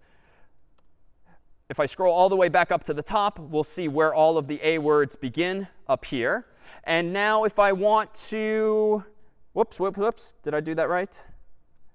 Sorry, I don't want to, there we go, order by count descending. Now let me go ahead and, this is just a little too unwieldy to see. Let me just limit myself to the top 10 and keep it simple and only look at the top 10 values here. Voila, now I have Game of Thrones at 33, Friends at 26, The Office at 23, though I think I'm still missing a few. Brian, do you recall the SQL function for trimming leading and trailing white space? I think it's just trim. Trim, OK. I myself did not remember, so when in doubt, Google or ask Brian. So let me go ahead and fix this. Let me go ahead and select uppercase of trimming the title first, and then I'm going to group by trimming and then uppercasing it there, and now enter, and voila, thank you, Brian. So now we're up to our 26 offices here. So in short, it took us a little while to get to this point in the story in SQL, but notice what we've done. We've taken a program that took us a few minutes and certainly a dozen or more lines of code, and we've distilled it into something that, yes, is a new language, but is just kind of a one-liner. And once you get comfortable with a language like SQL, especially if you're not even a computer scientist, but maybe a data scientist or an analyst of some sort who spends a lot of their day looking at financial information or medical information or really any data set that can be loaded into rows and columns, once you start to speak and read SQL as a human, can you start to express some pretty powerful queries relatively succinctly, and boom, get back your answer. And by using a command line program like SQLite 3, you can immediately see the results there, albeit as very simplistic text. But as mentioned too, there's also some graphical programs out there, free and commercial, that also support SQL, where you can still type these commands, and then it will show it to you in a more user-friendly way, much like in Windows or Mac OS would by default. So any questions now on the syntax or capabilities of select statements? One question came in. Where is the file with this data actually being stored? Good question. Where is the file actually being stored? So before quitting, I can actually save this file as anything I want. The file extension would typically be .db. And in fact, Brian, do you mind just checking what's the syntax for writing the file manually with dot something? It would be under .help, I think. I think it's .save followed by the name of the file. .save. So I'll call this shows.db. Enter. If I now go ahead and open up another terminal window and type our old friend ls, you'll see that now I have a CSV file, I have my Python file from before, and I have a new file called shows.db, which I've created. That is the binary file that contains the table that I've loaded dynamically in from that CSV file. Any other questions on select queries or what we can do with them? Yeah, a few people are asking about what the runtime of this is. Yeah, really good question. What is the runtime? I'm going to come back to that question in just a little bit if that's OK. Right now, it's admittedly big O of n. I've not actually done anything better than we did with our CSV file or our Python code. Right now, it's still big O of n by default, but there's going to be a better answer to that that's going to make it something much more logarithmic. So let me come back to that feature when it's time to enable it. But in fact, let's start to take some steps toward that, because it turns out when loading in data, we're not always going to have the luxury of just having one big file in CSV format that we import and we go about our business. We're going to have to decide in advance how we want to store the data and what data we want to store and what the relationships might be across not one single table, but multiple tables. So let me go ahead and run one other command here that actually introduces the first of a problem. Let me go ahead and select title from shows where genres equals, for instance, comedy. That was one of the genres. And notice that we get back a whole bunch of results. But I bet I'm missing some. I'm skimming through this pretty quickly. But I bet I'm missing some because if I check if genres equals comedy, what am I omitting? Well, those of you who checked multiple boxes might have said something is a comedy and a drama, or comedy and romance, or maybe a couple of other permutations of genres. If I'm searching for equality here, equals comedy, I'm only going to get those favorites from you where you only said my favorite TV show is a comedy. But what about something like, what if we want to do something like comedy instead? And we could say something like, well, so long as the word comedy is in there, then we should get back even more results. And let me stipulate that indeed, I now have a longer list of results. Now we have all shows where you checked at least the comedy box. But unfortunately, this starts to get a little sloppy, because recall what the genres column looks like. Let me select genres from shows, semicolon. Notice that all of the genres that we loaded into this table from the CSV file are a comma-separated list of genres. That's just the way Google Forms did it. And that's fine for CSV purposes. That's kind of fine for SQL purposes, but this is kind of messy. Like, generally speaking, storing comma-separated lists of values in a SQL database is not what you should be doing. The whole point of using a SQL database is to move away from commas and CSVs and to actually store things more cleanly. Because in fact, let me propose a problem. Notice that suppose I want to search not for comedy, but maybe also music, like this, thereby allowing me to find any shows where the word music is somewhere in the comma-separated list. There's a subtle bug here. And you might have to think back to where we began, the form that the form that you pulled up. I can't show the whole thing here, but we started with action, adventure, animation, biography, ... music, musical was also there. So distinct. A music video versus a musical are two different types of genres. But notice my query at the moment. What's problematic with this? At the moment, we would seem to have a bug whereby this query will select not only music, but also musical.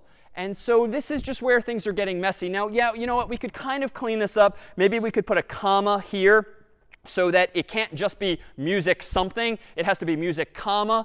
But what if music is the last box that you checked? Well, then it's music nothing. There is no comma. So now I need to or things together. So maybe I have to do something like we're music like this, or genres like, quote unquote, music like this. But honestly, this is just getting messy. Like, this is poorly designed. If you're just storing your data as a comma-separated list of values inside of a column, and you have to resort to this kind of hack to figure out, well, maybe it's over here or here or here, and thinking about all the permutations of syntax, you're doing it wrong. You're not using a SQL database to its fullest potential.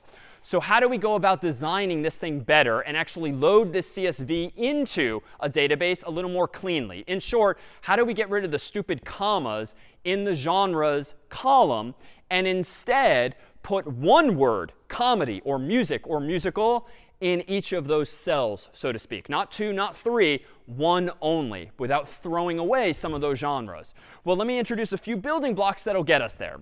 It turns out when creating your own tables and loading data into a database on your own, we're going to need more than just select. Select, of course, is just for reading. But if we're going to do this better and not just use SQLite 3's built-in .import command, but instead we're going to write some code to load all of our data into maybe 2 tables, one for the titles, one for the genres, we're going to need a little more expressiveness when it comes to SQL. And so for that, we're going to need, one, the ability to create our own tables. And we've seen a glimpse of this before. But we're also going to need to see another piece of syntax as well. So inserting. Inserting is another command that you can execute on a SQL database in order to actually add data to a database, which is great because if I want to ultimately iterate over that same CSV, but this time manually add all of the rows to the database myself, well, then I'm going to need some way of inserting. And the syntax for that is as follows. Insert into the name of the table, the column or columns that you want to insert values into, then literally the word values, and then literally in parentheses again, the actual list of values. So it's a little abstract when we see it in this generic form, but we'll see this more explicitly in just a moment here as well. So when it comes to inserting something into a database, let's go ahead and try this. So suppose that let's see, what's a show that, The Muppet Show. Like I grew up loving The Muppet Show. It was out in like the 70s, and I don't think it was on the list, but I can check this for sure. So select star from shows where title, like, let's just search for Muppets with a wildcard. And I'm guessing no one put it there. Good. So it's a missed opportunity. I forgot to fill out the form. I could go back and fill out the form and re-import the CSV, but let's go ahead and do this manually. So let me go ahead and insert into shows what columns? Title and genres. And I guess I could do a timestamp just for kicks.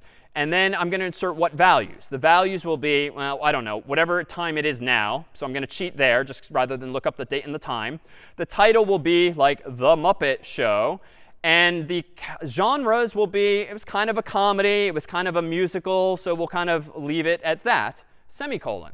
So again, this follows the standard syntax here of specifying the table you want to insert into, the columns you want to insert into, and the values you want to put into those columns. And I'm going to go ahead and hit enter now. Nothing seems to have happened. But if I now select that same query, oh, OK. It's still nothing because I made a subtle mistake. I'm not searching for Muppets, plural. I'm searching for Muppet, singular, The Muppet Show.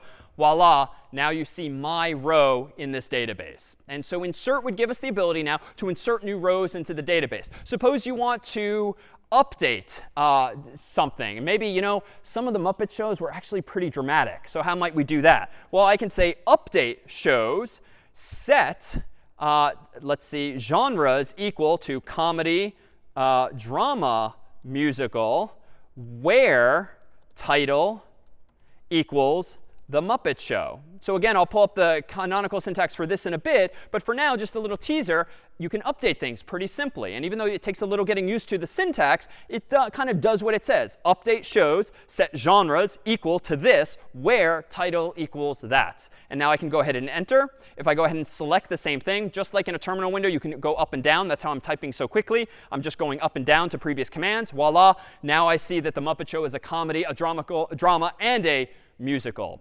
Well, I take issue, though, with one of the more popular shows that was in the list. A whole bunch of you liked, let's say, Friends, which I've never really been a fan of. And let me go ahead and select title from shows where title equals Friends. And maybe I should be a little more rigorous than that. I should say title like Friends, just in case there was different capitalizations. Enter. A lot of you really liked Friends. In fact, how many of you? Well, recall that I can do this. I can say count, and I can let SQL do the count for me. 26 of you I disagree with strongly. And there's a couple of you that even added all the dots, but we'll deal with you later. So suppose I do take issue with this. Well, delete from shows where title equals quote unquote Friends. Actually, title like Friends. Let's get them all. Enter. And now, if we select this again, I'm sorry, Friends has been canceled. So you can, again, you can execute these fundamental commands of CRUD, create, read, update, and delete, by using create or insert, by using select, by using update literally, and delete literally as well. And that's about it. Like, even though this was a lot quickly, there really are just those 4 fundamental operations in SQL, plus some of these add-on features, like these additional functions, like count that you can use, and also some of these keywords like where and the like. Well, let me propose that we now do better. If we have the ability to select data and create tables and insert data, let's go ahead and write our own Python script that uses SQL as in a loop to read over my CSV file and to insert each of the rows manually, because honestly, it will take me forever to like manually type out like hundreds of SQL queries to import all of your rows into a new database. I want to write a program that does this instead, and I'm going to propose that we design it in the following way. I'm going to have 2 tables this time, represented here with this artist's rendition. One is going to be called shows. One is going to be called genres. And this is a fundamental principle of designing relational databases, to figure out the relationships among data and to normalize your data. To normalize your data means to eliminate redundancies. To normalize your data means to eliminate mentions of the same words again and again and have just single sources of truth for your data, so to speak. So what do I mean by that? I'm going to propose that we instead create a simpler table called shows that has just 2 columns. One is going to be called ID, which is new. The other is going to be called title, as before. Honestly, I don't care about timestamps, so we're just going to throw that value away, which is another upside of writing our own program. We can add or remove any data we want. For ID, I'm introducing this, which is going to be a unique identifier, literally a simple integer, 1, 2, 3, all the way up to 1 billion or 2 billion, however many favorites we have. I'm just going to let this auto increment as we go. Why? I propose that we move to another table all of the genres, and that instead of having 1 or 2 or 3 or 5 genres in one column as a stupid comma-separated list, which is stupid only in the sense that it's just messy, right? It means that I have to run stupid commands where I'm checking for the comma here, the comma there. It's very hackish, so to speak, bad design. Instead of doing that, I'm going to create another table that also has 2 columns. One is going to be called show ID, and the other is going to be called genre. And genre here is just going to be a single word now. That column will contain single words for genres, like comedy or music or musical. But we're going to associate all of those genres with the original show to which they belong, per your Google Form submissions, by using this show ID here. So what does this mean in particular? By adding to our first table shows this unique identifier, 1, 2, 3, 4, 5, 6, I can now refer to that same show in a very efficient way, using a very simple number instead of redundantly having the office, the office, the office again and again. I can refer to it by just one canonical number, which is only going to be like 4 bytes or 32 bits, pretty efficient. But I can still associate that show with 1 genre or 2 or 3 or more or even none. So in this way, every row in our current table is going to become 1 or more rows in our new pair of tables. We're factoring out the genres so that we can add multiple rows for every show, potentially, but still remap those genres back to the original show itself. So what is some of the buzzwords here? Or what's some of the language to be familiar with? Well, we need to know what kinds of types are at our disposal here. So for that, let me propose this. Let me propose that we have this list here. It turns out in SQLite, there are 5 main data types. And that's a bit of an oversimplification, but there's 5 main data types, some of which look familiar, a couple of which are a little weird. Integer is a thing. Real is the same thing as float. So an integer might be a 32-bit or 4-byte value, like 1, 2, 3, or 4, positive or negative. A real number is going to have a decimal point in it, a floating point value, probably 32 bits by default. But those kinds of things, the sizes of these types, vary by system. Just like they technically did in C, so do they vary by system in the world of SQL. But generally speaking, these are good rules of thumb. Text is just that. It's sort of the equivalent of a string of some length. But then in SQLite, it turns out there's 2 other data types we've not seen before, numeric and blob. But more on those in just a little bit. Blob is binary large object. It means you can store 0s and 1s in your database. Numeric is going to be something that's number-like, but isn't a number per se. It's like a year or a time, something that has numbers, but isn't just a simple integer at that. And then we propose, too, that SQLite is going to allow us to specify, too, when we create our own columns manually by executing the SQL code ourselves, we can specify that a column cannot be null. Thus far, we've ignored this, but some of you might have taken the fifth and just not given us the title of a show or a genre. Your answers might be blank.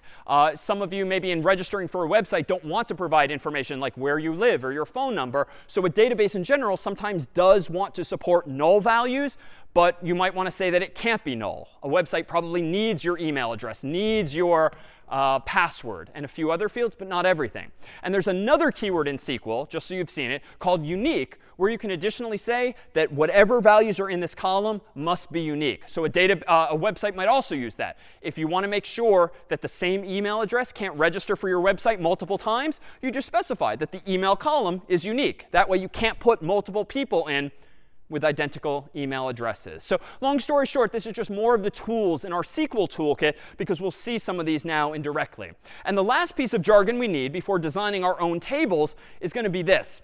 It turns out that in SQL, there's this notion of primary keys and foreign keys. And we've not seen this in spreadsheets. Odds are, unless you've been working in the real world for some years and you have fairly fancy spreadsheets in front of you as an analyst or financial person or the like, odds are you've not seen keys or unique identifiers in quite the same way. But they're relatively simple. In fact, let me go back to our picture before and propose that when you have two tables like this, and you want to use a simple integer to uniquely identify all of the rows in one of the tables, that's called technically an ID. That's what I'll call it by convention. You could call it anything you want, but ID just means it's a unique identifier. But semantically, this ID is what's called a primary key. A primary key is the column in a table that uniquely identifies every row. This means you can have multiple versions of the office in that title field, but each of those rows is going to have its own number uniquely, potentially. So primary key uniquely identifies each row. In another table, like genres, which I'm proposing we create in just a moment, it turns out that you're welcome to refer back to another table by way of that unique identifier. But when it's in this context, that ID is called a foreign key. So even though I've called it show ID here, that's just a convention in a lot of SQL databases to imply that this is technically a column called ID in a table called show or shows, plural in this case. So if there's a number 1 here, and suppose that the office has a unique ID of 1, we would have a row in this table called ID is 1, title is the office. The office might be in the comedy category, the drama category, and the romance category. So multiple ones. Therefore, in the genres table, we want to output 3 rows. The number 1, 1, 1 in each of those rows, but the words comedy, drama, romance in each of those rows respectively. So again, the goal here is to just design our database better, not have these stupid comma-separated lists of values inside of a single column. We want to kind of blow that up, explode it into individual rows. You might think, well, why don't we just use multiple columns? But again, per our principle from spreadsheets, you should not be in the habit of adding more and more columns when the data is all the same, like genre, genre, genre. Right? The sort of stupid way to do this in the spreadsheet world would be to have one column called genre 1, another column called genre 2, another column called genre 3, genre 4. And you can imagine just how stupid and inefficient this is. A lot of those columns are going to be empty for shows with very few genres, and it's just kind of messy at that point. So better in the world of relational databases to have something like a second table where you have multiple rows that somehow link back to that primary key by way of what we're calling conceptually a foreign key.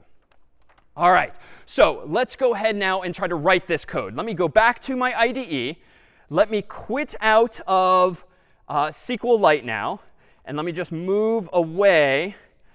I'm going to move this away, my file, for just a moment so that we're only left with our original data. Let's go about implementing a final version of my Python file that does this. Creates 2 tables, one called shows, one called genres, and then 2 in a for loop iterates over that CSV and inserts some data into the shows and other data into the genres. How can we do this programmatically? Well, there's a final piece of the puzzle that we need. We need some way of bridging the world of Python and SQL. And here we do need a library, because it would just be way too painful to do without a library. It can be CS50s. CS50s, as we'll see, makes this very simple. There are other third-party, commercial, and open source libraries that you can also use in the real world as well that do the same thing, but the syntax is a little less friendly. So we'll start by using the CS50 library, which in Python, recall, has functions like getString and getInt and getFloat. But today, it also has support, it turns out, for SQL capabilities as well. So I'm going to go back to my favorites file, and I'm going to import not only CSV, but I'm also going to import from the CS50 library a feature called SQL. So we have a variable, if you will, inside of the CS50 library, or rather a function inside of the CS50 library called SQL that, if I call it, will allow me to load a SQLite database into memory. So how do I do this? Well, let me go ahead and add a couple of new lines of code. Let me go ahead and open up a file called shows.db, but this time in write mode. And then just for now, rather, I'm going to go ahead and close it right away. This is a Pythonic way of creating an empty file. It's kind of stupid looking, but by opening a file called shows.db in write mode and then immediately closing it, it has the effect of creating the file, closing the file. So I now have an empty file with which to interact. I could also do this as an aside by doing this, touch shows.db. Touch, kind of a strange command, but in a terminal window, it means to create a file if it doesn't exist. So we could also do that instead, but that would be independent of Python. So once I've created this file, let me go ahead and open the file now as a SQLite database. I'm going to declare a variable called db for database. I'm going to use the SQL function from CS50's library, and I'm going to open via a somewhat cryptic string this, SQLite : //shows.db. Now, it looks like a URL, http:// but it's SQLite instead, and there's 3 slashes instead of the usual 2. But this line of code, line 6, has the result of opening now that otherwise empty file with nothing in it yet as being a SQLite database using CS50's library. Why did I do that? Well, I did that because I now want to create my first table. Let me go ahead and execute db.execute. So there's a function called execute inside of the CS50 SQL library. And I'm going to go ahead and run this, create table called shows, the type of which, the columns of which are an ID, which is going to be an integer, a title, which is going to be text, the primary key in which is going to be the ID column. So this is a bit cryptic, but let's see what's happening.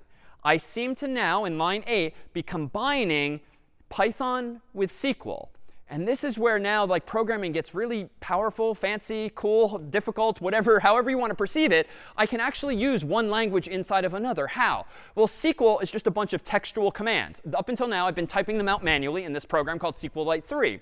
There's nothing stopping me, though, from storing those same commands in Python strings and then passing them to a database using code. The code I'm using is a function called execute, and its purpose in life, and CS50 staff wrote this, is to pass the argument from your Python code into the database for execution. So it's like the programmatic way of just typing things manually at the SQLite prompt a few minutes ago.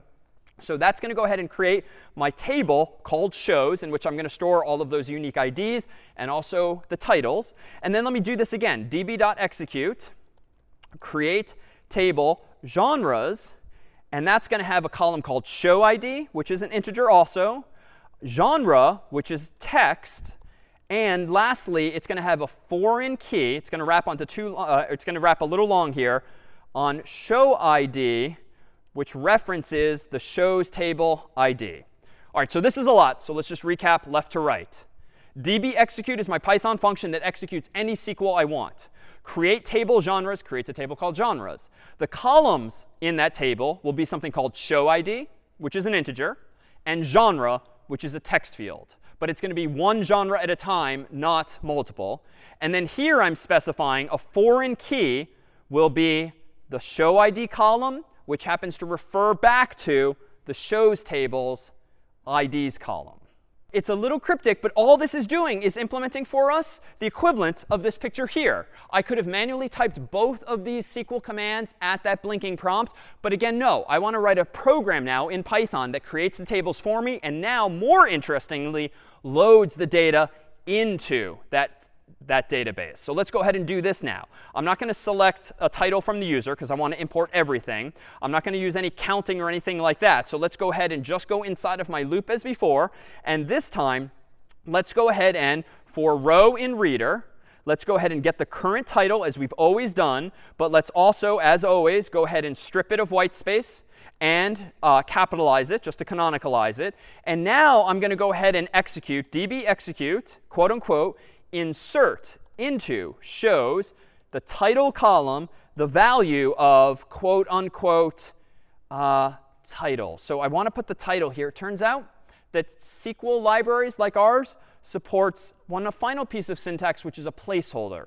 In C, we used %s. In Python, we just used curly braces and put the word right there. In SQL, we have a third approach to the same problem, just syntactically different, but conceptually the same. You put a question mark where you want to put a placeholder. And then outside of this string, I'm going to actually type in the value that I want to plug into that question mark. So this is so similar to printf in week 1, but instead of %s, it's a question mark now. And then a comma-separated list of the arguments you want to plug in for those placeholders. So now, this line of code 16 has just inserted all of those values into my database. And let's go ahead and run this. Before I go any further, let me go ahead and do this. I'm going to go ahead now and run python of favorites.py and cross my fingers as always. It's taking a moment, That's because there's a decent-sized file there. Or I screwed up. This is taking too long. Oh, OK. I should have just been more patient. All right. So it just seems my connection's a little slow. So as I expected, everything is 100% correct, and it's working fine. So now let's go ahead and see what I actually did. If I type ls, notice that I have a file called shows.db. This is brand new because my Python program created it this time. Let's go ahead and run SQLite 3 of shows.db just so I can now see what's inside of it. Notice that I can do .schema just to see what tables exist. And indeed, the 2 tables that I created in my Python code seem to exist. But notice that if I do select star from shows, let's see all the data. Voila, there is a table that's been programmatically created. And it has, notice this time, no timestamps, no genres, but it has an ID on the left and the title on the right. And amazingly, all of the IDs are monotonically increasing from 1 on up to 513 in this case. Why is that? Well, one of the features you get in a SQL database is if you define a column as being a primary key in SQLite, it's going to be auto-incremented for you. Recall that nowhere in my code did I even have a line, an integer, inputting 1, then 2, then 3. I could absolutely do that. I could have done something like this. I could have done something like this. Counter equals 1. And then down here, I could have said ID, comma, title, give myself 2 placeholders, and then pass in the counter each time. I could have implemented this myself, and then on each iteration done counter plus equals 1. But with SQL databases, as we've seen, you get a lot more functionality built in. I don't have to do any of that because if I've declared that ID as being a primary key, SQLite is going to insert it for me and increment it also for me as well. All right, so if I go back to SQLite, though, notice that I do have IDs and titles. But if I select star from genres, there's, of course, nothing there yet. So how now do I get all of the genres for each of these shows in? I need to finish my script. So inside of this same loop, I have not only the title in my current row, but I also have genres in the current row. But the genres are separated by commas. Recall that in the CSV, next to every title, there's a comma-separated list of titles. So genres. How do I get at each genre individually? Well, I'd like to be able to say for genre in row bracket genres. But this is not going to work because that's not going to be split up based on those commas. That's literally just going to iterate over, in fact, all of the characters in that string, as we saw last week.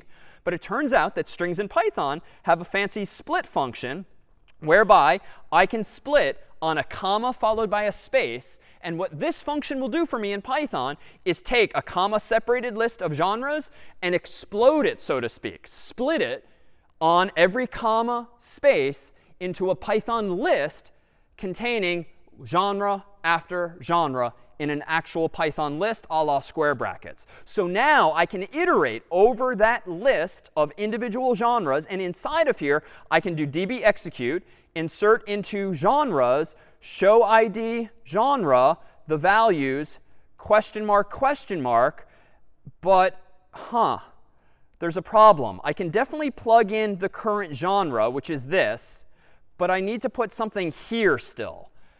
For that first question mark, I need a value for the show ID. How do I know what the ID is of the current TV show? Well, it turns out the library can help you with this. When you insert new rows into a table that has a primary key, it turns out that most libraries will return you that value in some way. And if I go back to line 15 and I actually store the return value of db execute after using insert, the library will tell me what was the integer that was just used for this given show. Maybe it's 1, 2, 3. I don't have to know or care as the programmer, but the return value I can store in a variable. And then down here, I can literally put that same ID so that now if I am inputting The Office, whose ID is 1, into the shows table, and its genres are comedy, drama, romance, I can now, inside of this for loop, this nested for loop, insert 1 followed by comedy, 1 followed by drama, 1 followed by romance. 3 rows all at once. And so now let's go back down here into my terminal window. Let me remove the old shows.db with rm just to start fresh. Let me go ahead and rerun Python of favorites.py. I'll be more patient this time because Cloud's being a little slow, so it's doing some thinking. And in fact, there's more work being done now. At this point in the story, my program is presumably iterating over all of the rows in the CSV, and it's inserting into the shows table one at a time, and then it's inserting one or more genres into the genres table. It's a little slow. If we were on a faster system, or if I were doing it on my own Mac or PC, it would probably go down more quickly. But you can see here an example of why I used the .import command in the first place. That automated some of this process, but unfortunately, it didn't allow me to change the format of my data. But the key point to make here is that even though this is taking a little bit of time to insert these hundreds of rows all at once, I'm only going to have to do this once. And was asked a bit ago, was the performance of this. It turns out that now that we have full control over the SQL database, it turns out we're going to have the ability to actually improve the performance thereof. Oh, OK. As expected, it finished right on time. And let me go ahead now and run SQLite 3 on shows.db. All right, so now I'm back in my raw SQL environment. If I do select star from shows, which I did before, we'll see all of this as before. If I select star from shows where title equals quote unquote The Office, I'll see the actual unique IDs of all of those. We didn't bother eliminating duplicates. We just kept everything as is, but we gave everything a unique ID. But if I now do select star from genres, we'll see all of the values there. And notice the key detail, there is only one genre per row here. And so we can ultimately line those up with our titles. And our titles here, we had all of these here. Something's wrong. I want to get this right. Let's go ahead and take our second and final 5-minute break here, and we'll come back, and I will explain what's going on. All right, we are back. And just before we broke, my own self-doubt was starting to creep in. But I'm happy to say, with no fancy magic behind the scenes, everything was actually working fine. I was just doubting the correctness of this. If I do select star from shows, I indeed get back 2 columns, one with the unique ID, the so-called primary key, followed by the title of each of those shows. And if I similarly search for star from genres, I get single genres at a time. But on the left-hand side are not primary keys per se, but now those same numbers here in this context called foreign keys that map one to the other. So for instance, whatever show 512 is had 5 different genres associated with it. And in fact, if I go back a moment to shows, it looks like Game of Thrones was decided by one of you as belonging in thriller, history, adventure, action, and war as well, those 5. So now this is what's meant by relational database. You have this relation or relationship across multiple tables that link some data in one to some other data in the like. The catch, though, is that it would seem a little harder now to answer questions because now I have to kind of query 2 tables or execute 2 separate queries and then combine the data. But that's not actually the case. Suppose that I want to answer the question of what are all of the musicals among your favorite TV shows? I can't select just the shows because there's no genres in there anymore. But I also can't select just the genres table because there's no titles in there. But there is a value that's bridging one and the other, that foreign key to primary key relationship. So you know what I can do off the top of my head? I'm pretty sure I can select all of the show IDs from the genres table where a specific genre equals quote unquote musical. And I don't have to worry about commas or spaces now because, again, in this new version that I have designed programmatically with code, musical and every other genre is just a single word. If I hit enter, all of these show IDs were decided by you all as belonging to musicals. But now this is not interesting, and I certainly don't want to execute 10 or so queries manually to look up every one of those IDs. But notice what we can do in SQL as well. I can nest queries. Let me put this whole query in parentheses for just a moment, and then prepend to it the following. Select title from shows where the primary key, ID, is in this subquery. So you can have nested queries, similar in spirit a bit like in Python and C when you have nested for loops. In this case, just like in grade school math, whatever's in the parentheses will be executed first. Then the outer query will be executed using the results of that inner query. So if I select the title from shows where the ID is in that list of IDs, voila, it seems that, somewhat amusingly, several of you think that Breaking Bad, Supernatural, Glee, Sherlock, How I Met Your Mother, Hawaii Five-0, Twin Peaks, The Lawyer, and My Brother, and Me are all musicals. I take exception to a few of those, but so be it. You check the box for musical for those shows. So even though we've sort of we've designed things better in the sense that we've normalized our database by factoring out commonalities, or rather, we've cleaned up the data, there's still admittedly some redundancy. There's still admittedly some redundancy, but I at least now have the data in clean fashion so that every column has just a single value in it and not some contrived comma-separated list. Suppose I want to find out all of the genres that you all thought The Office was in. So let's ask kind of the opposite question. Well, how might I do that? Well, to figure out The Office, I'm going to first need to select the ID from shows where title equals, quote unquote, The Office. Because a whole bunch of you typed in The Office, and we gave each of your answers a unique identifier so we could keep track of it. And there's all of those numbers. Now, this is like dozens of responses. I certainly don't want to execute that many queries, but I think a subquery will help us out again. Let me put parentheses around this whole thing. And now let me say select distinct genre from genres where the show ID in the genres table is in that query. And just for kicks, let me go ahead and order by genre. So let me go ahead and execute this. And OK, somewhat amusingly, those of you who inputted The Office checked boxes for animation, comedy, documentary, drama, family, horror, reality TV, romance, and sci-fi. I take exception to a few of those too.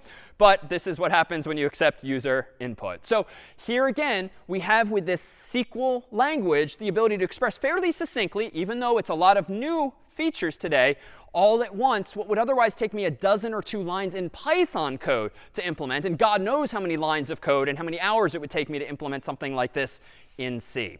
Now, admittedly, we could do better than this design. This table, or this picture represents what we have now. But you'll notice a lot of redundancy implicit in the genres table. Anytime you check the comedy box, I have a row now that says comedy, comedy, comedy, comedy. And the show ID differs, but I have the word comedy again and again. And now that tends to be frowned upon in the world of relational databases, because if you have a genre called comedy or one called musical or anything else, you should ideally just have that living in one place. And so if we really wanted to be particular and really truly normalize this database, which is an academic term referring to removing all such redundancies, we could actually do it like this. We could have a shows table still with an ID and title. No difference there. But we could have a genres table with 2 columns, ID and name. Now, this is its own ID. It has no connection with the show ID. It's just its own unique identifier, a primary key here now, and the name of that genre. So you would have one row in this genres table for comedy, for drama, music, musical, and everything else. And then you would use a third table, which is colloquially called a join table, which I'll draw here in the middle. And you can call it anything you want, but we've called it shows_genres to make clear that this table implements a relationship between those 2 tables. And notice that in this table is really no juicy data. It's just foreign keys, show ID, genre ID. And by having this third table, we can now make sure that the word comedy only appears in one row anywhere. The word musical only appears in one row anywhere. But we use these more efficient integers called show ID and genre ID, which respectively point to those primary keys in their primary tables to link those 2 together. And this is an example of what's called in the world of databases a many-to-many relationship. One show can have many genres. One genre can belong to many shows. And so by having this third table, you can have that many-to-many relationship. And again, the third table now allows us to truly normalize our data set by getting rid of all of the duplicate comedy, comedy, comedy. Why is this important? Probably not a huge deal for genres, but imagine with my current design, if I made a spelling mistake and I misnamed comedy, I would now have to change every row with the word comedy again and again. Or if maybe you change the genres of the shows, you have to change it in multiple places. But with this other approach with 3 tables, you can argue that now you only have to change the name of a genre in one place, not all over the place. And that in general in C and now in Python and now SQL has generally been a good thing, not to copy paste identical values all over the place. All right, so with that said, what other tools do we have at our disposal? Well, it turns out that there are other data types out there in the real world using SQL besides just these 5: blob, integer, numeric, real, and text. Blob, again, is for binary stuff, generally not used except for more specialized applications, let's say. Integer, which is an int, typically 32 bits. Numeric, which is something like a date or a year or a time or something like that. Real numbers, which are floating point values. And text, which are things like strings. But if you graduate ultimately from SQLite on phones and on Macs and PCs to actual servers that run Oracle, MySQL, and Postgres, if you're actually running your own internet-style business, well, it turns out that more sophisticated, even more powerful databases come with other subtypes, if you will. So besides integer, you can specify small int for small numbers, maybe using just a few bits instead of 32.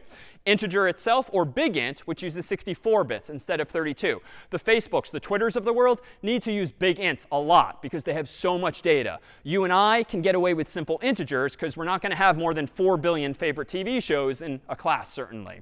Something like real, you can have 32-bit real numbers, or a little weirdly named double precision, which is like a double was in C, using 64 bits instead for more precision. Numeric is kind of this catch-all. You can have not only dates and date times, but things like Boolean values. You can specify the total number of digits to store using this numeric scale and precision. So it relates to numbers that aren't just quite integers. And then you also have categories of text. Char followed by a number, which specifies that every value in the column will have the same number of characters. That's helpful for things where you know the length in advance, like in the US. All states, all 50 states have 2-digit code or 2-character codes, like MA for Massachusetts, CA for California. Char 2 would be appropriate there because you know every value in the column is going to have 2 characters. When you don't know, though, you can use varchar. And varchar specifies a maximum number of characters. And so you might specify varchar of like 32. No one might be able to type in a name that's longer than 32 characters. Or varchar 200 if you want to allow for something even bigger.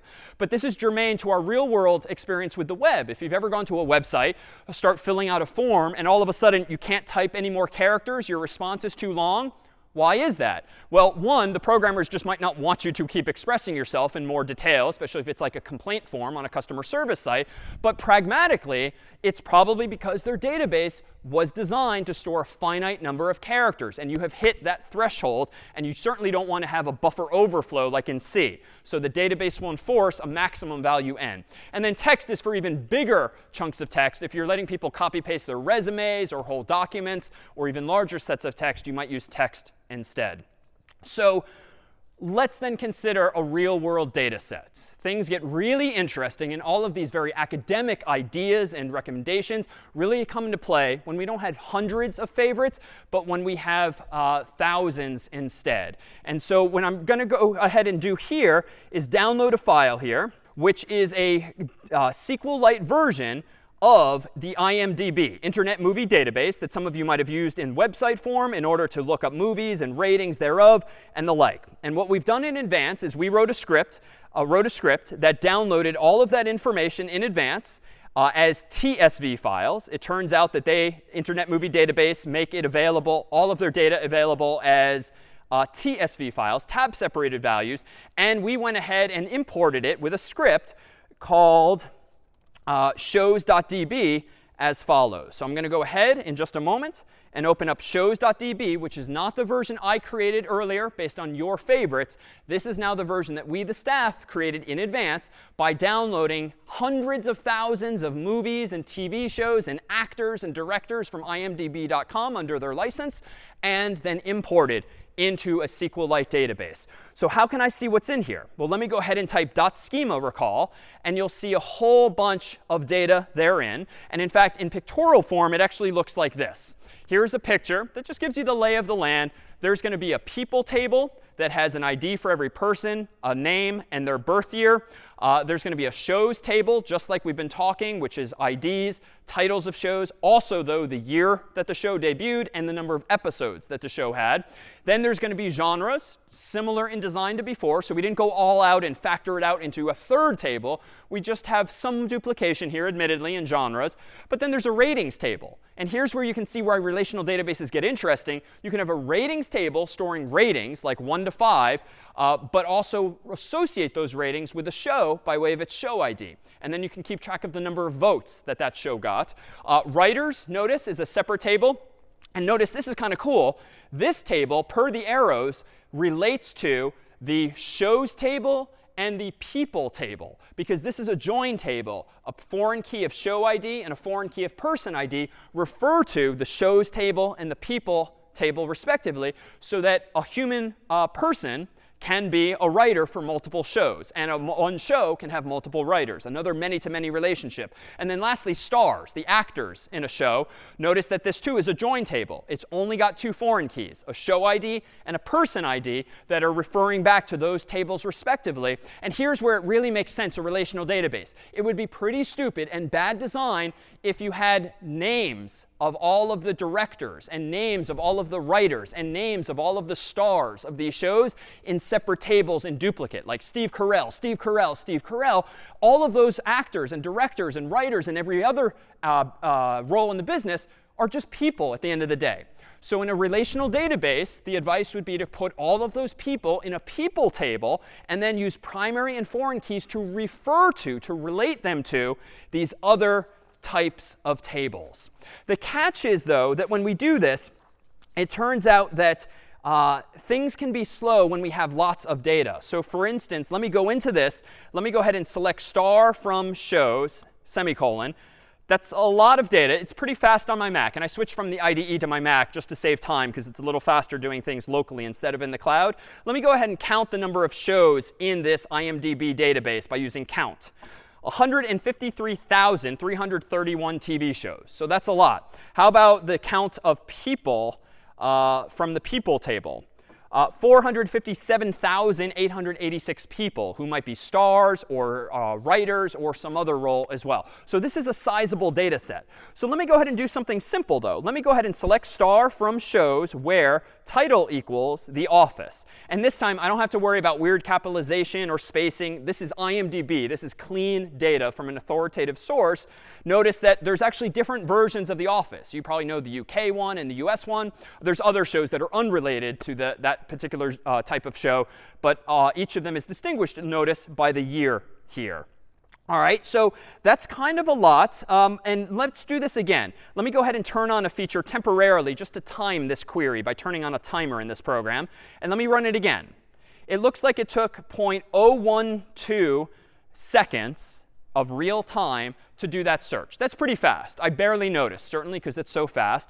But let me go ahead and do this. let me go ahead and create an index called title index on the table called shows on its title column. Well, what am I doing? Well, to answer the question finally from before about performance, by default, everything we've been doing is indeed big O of n. It's just being linearly searched from top to bottom, which seems to call into question the whole purpose of SQL if we were doing no better than with CSVs. But an index is a clue to the database to sort of load the data more efficiently in such a way that you get logarithmic time. An index is a fancy data structure that the SQLite database or the Oracle database or the MySQL database, whatever product you're using, builds up for you in memory. And then it does something using syntax like this that builds in memory generally something known as a B tree. We've talked a bit about trees in the class. We talked about binary search trees, things that kind of look like family trees. A B tree is essentially a family tree that's just very wide and not that tall. It's a data structure similar in spirit to what we looked at in C, but it tries to keep all of the leaf nodes, all of the children or grandchildren or great-grandchildren, so to speak, as close to the root as possible. And the algorithm it uses for that tends to be proprietary or documented based on the system you're using, but it doesn't store things in a list. It does not store things top to bottom like the tables we view them as. Underneath the hood, those tables that look like very tall structures are actually underneath the hood implemented with fancier things called trees. And if we create those trees by creating what they're properly called indexes like this, it might take us a moment, like 0.098 seconds, to create an index. But now notice what happens. Previously, when I searched the titles for the office using linear search, it took 0.012 seconds. If I do the same query again after having created the index and having told SQLite, build me this fancy tree in memory, voila, 0.001 seconds. So orders of magnitude faster. Now, both are fast to us humans, certainly. But imagine the data set being even bigger, the query being even bigger. These indexes can get even larger than that. Rather, the queries can take longer than that and therefore take even more time than that. But unfortunately, if I've got all of my data all over the place, as in a chart, as in a diagram like this, my God, how do I actually get useful work done? How do I get back the people in a movie and the writers and the stars and the ratings if it's all over the place? I would seem to have created such a mess in that I now need to execute all of these queries. But notice it doesn't have to be that complicated. It turns out that there's another keyword in SQL, really the last that we'll look at here, called join. The join keyword, which you can use implicitly or explicitly, allows you to just join tables together and sort of reconstitute a bigger, more user-friendly table. So for instance, suppose I want to get all of Steve Carell's TV shows, not just The Office. Well, recall that I can select Steve's ID from the people table where name equals Steve Carell. So again, he has a different ID in this table because this is from IMDb, but there's his ID. And let me go ahead and turn the timer off for now. All right, so there is his ID, 136797. I could copy paste that into my code, but that's not necessary thanks to these nested queries. I can do something like this. Let me go ahead and now select all of the show IDs from the stars table where person ID from that table is equal to this result. So there's that join table, stars, that links people and shows. So let me go ahead and execute that. All right, so there's all of the show IDs of Steve Carell's TV shows. That's a lot, and it's very non-obvious what they are. So let me do another nested query by putting all of that in parentheses, and now select title from shows where the ID of the show is in this big, long list of show IDs. And there are all of the shows that he's in, including the Dana Carvey show back when, The Office up at the top, and then most recently shows like The Morning Show on Apple TV. All right, so that's pretty cool that we can actually reconstitute the data like that. But it turns out there's different ways of doing that as well. And you'll see more of this in the coming weeks and in the problem sets in labs and the like. But it turns out we can do other things as well. And let me just show this syntax, even though it'll look a little cryptic at first glance. You can also use that join keyword as follows. I can select the title from the people table joined with the stars table on the people's ID column equaling the stars person ID column. So in other words, I can select a title from the result of joining people and stars like this on the ID column in one and the person ID column in the other. And I can join in the shows table on the stars.showID equaling the shows.id. So again, now I'm joining the primary and foreign keys on these two tables, where the name equals quote unquote Steve Carell. So this is the most cryptic thing we've seen yet, but it just means take this table and join it with this one, and then join it with this one, and filter all of the resulting joined rows by a name of Steve Carell. And voila, there we have all of those answers as well. And there's other ways of doing this too. I'll leave unsaid now some of the syntax for that, but that felt a little slow. And in fact, let me go ahead and turn my timer back on. Let me re-execute this last query. Select title from people, joining on stars, joining on shows, where name equals Steve Carell. That took over half a second. So that was actually admittedly kind of slow. But again, indexes come to the rescue. And if, again, we don't allow linear search to dominate, but let me go ahead and create a few indexes, create an index called person index on the stars table, the person ID column. Why? Well, my query a moment ago used the person ID column. It filtered on it. So that might be a bottleneck. I'm going to go ahead and create another index on the called show index on the stars table on show ID. Similarly, a moment ago, my query used the show ID column. And so that, too, might have been a bottleneck linearly, top to bottom. So let me create that index. And then lastly, let me create an index called name index. And this is perhaps the most obvious, similar to the show titles before, on the people table on the name column.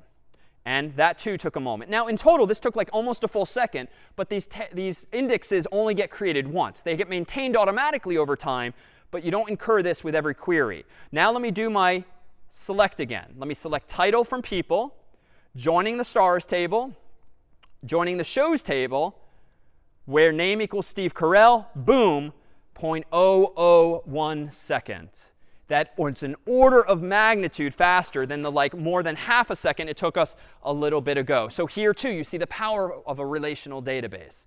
So even though we've created some problems for ourselves over time, we've solved them ultimately, granted with some more sophisticated features and additional syntax. But a relational database is indeed why you use them in the real world for the Twitters, the Instagrams, the Facebooks, the Googles, because they can store data so efficiently without redundancy, because you can normalize them and factor everything out. But they can still maintain the relations that you might have seen in a spreadsheet, but using something closer to logarithmic thanks to those tree structures. But there are problems. And what we wanted to do is end on today two primary problems that are introduced with SQL because they are just unfortunately so commonly done. Notice this here. There is something generally known as a SQL injection attack, which you are vulnerable to in any application where you're taking user input. That hasn't been an issue for my favorites.py file, where I only took input from a CSV. But if one of you were malicious, what if one of you had maliciously typed in the word delete or update or something else as the title of your show, and I accidentally plugged it into my own Python code when executing a query? You could potentially inject SQL into my own code. How might that be? Well, if logging in via Yale, you'll typically see a form like this, or logging in via Harvard to something, you'll see a form like this. Here's an example that I'm pretty sure neither Harvard nor Yale are vulnerable to. Suppose I type in my email address to this login form as malan@harvard.edu, single quote, dash dash.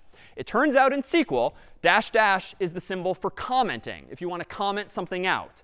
It turns out that the single quote is used when you want to search for something like Steve Carell, or in this case, malan@harvard.edu. It can be double quotes. It can be single quotes. In this case, I'm using single quotes here. But let's consider some sample code, if you will, in Python.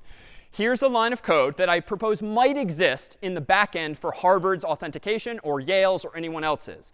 Maybe someone wrote some Python code like this using select star from users, where username equals question mark and password equals question mark. And they plugged in username and password. Whatever the user typed into that web form a moment ago gets plugged in here to these question marks.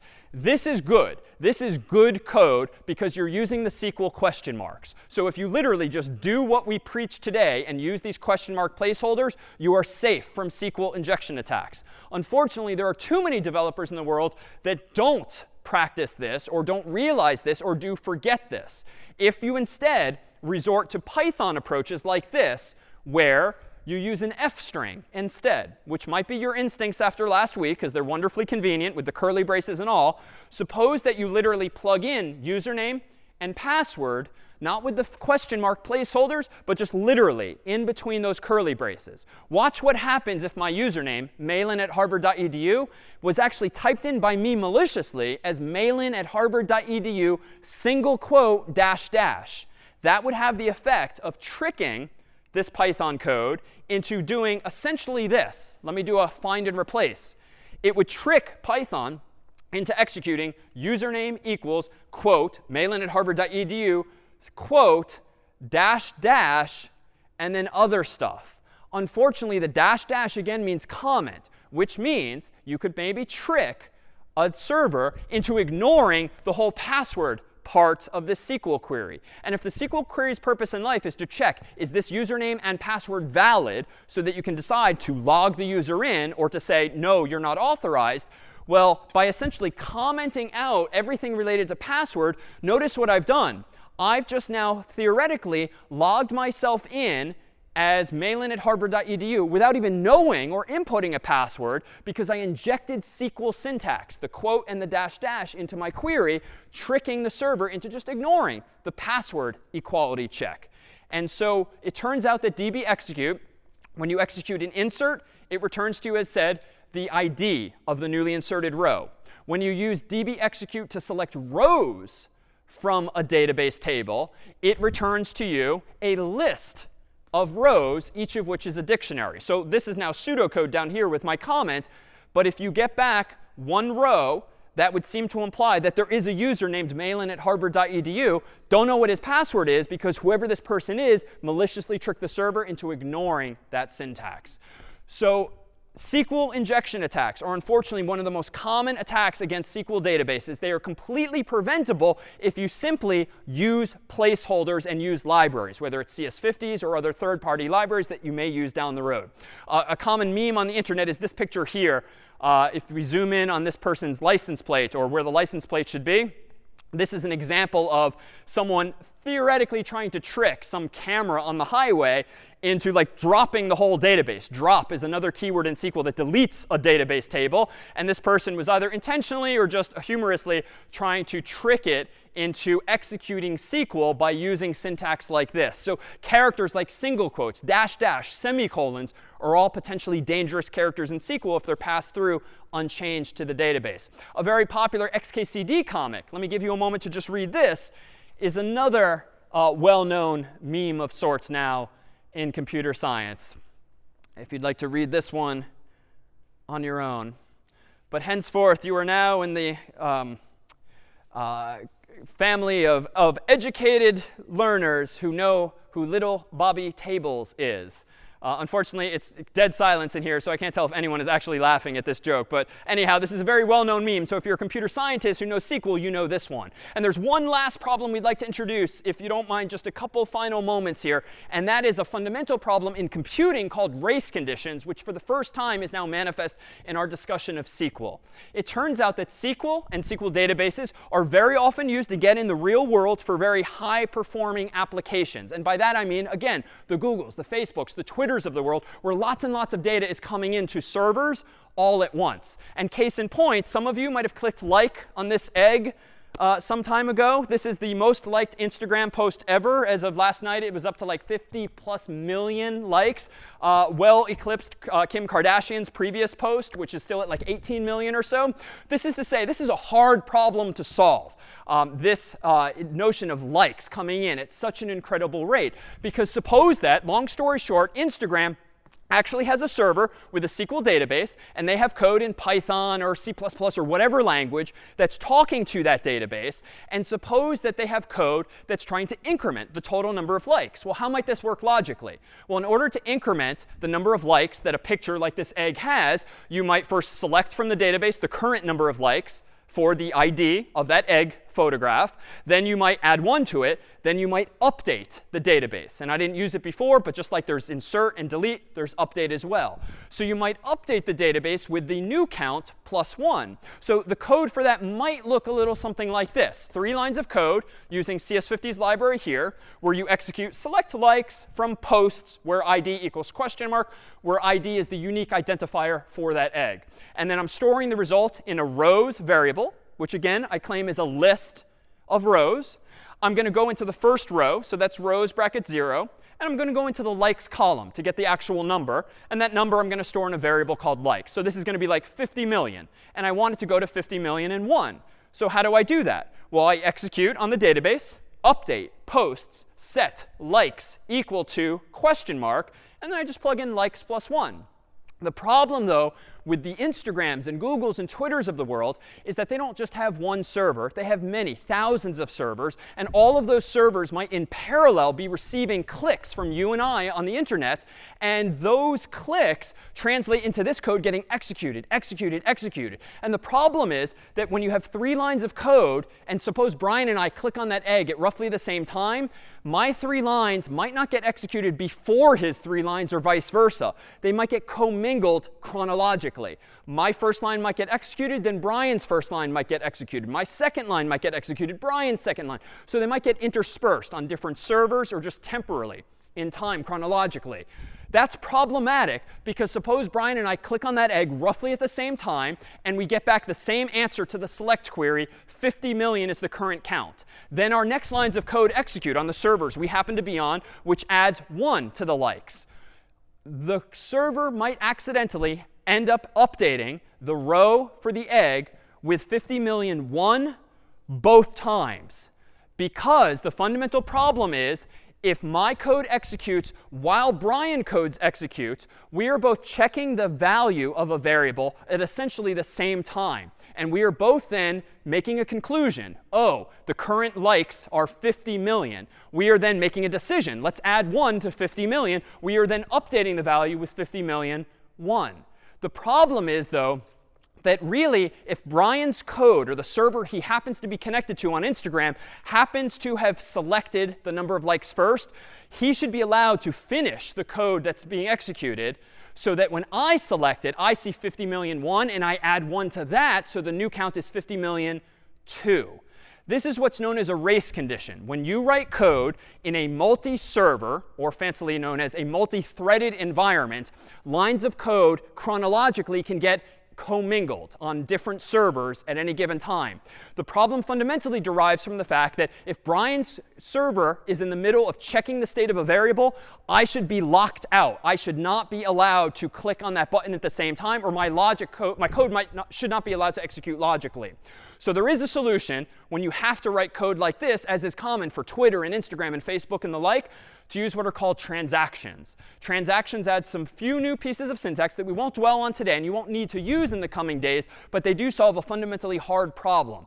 Transactions essentially allow you to lock a table, or really a row in a table, so that if Brian's click on that egg results in some code executing that's in the process of checking what is the total like count, my click on the egg will not get handled by the server until his code is done executing. So in green here, I've proposed the way you should do this.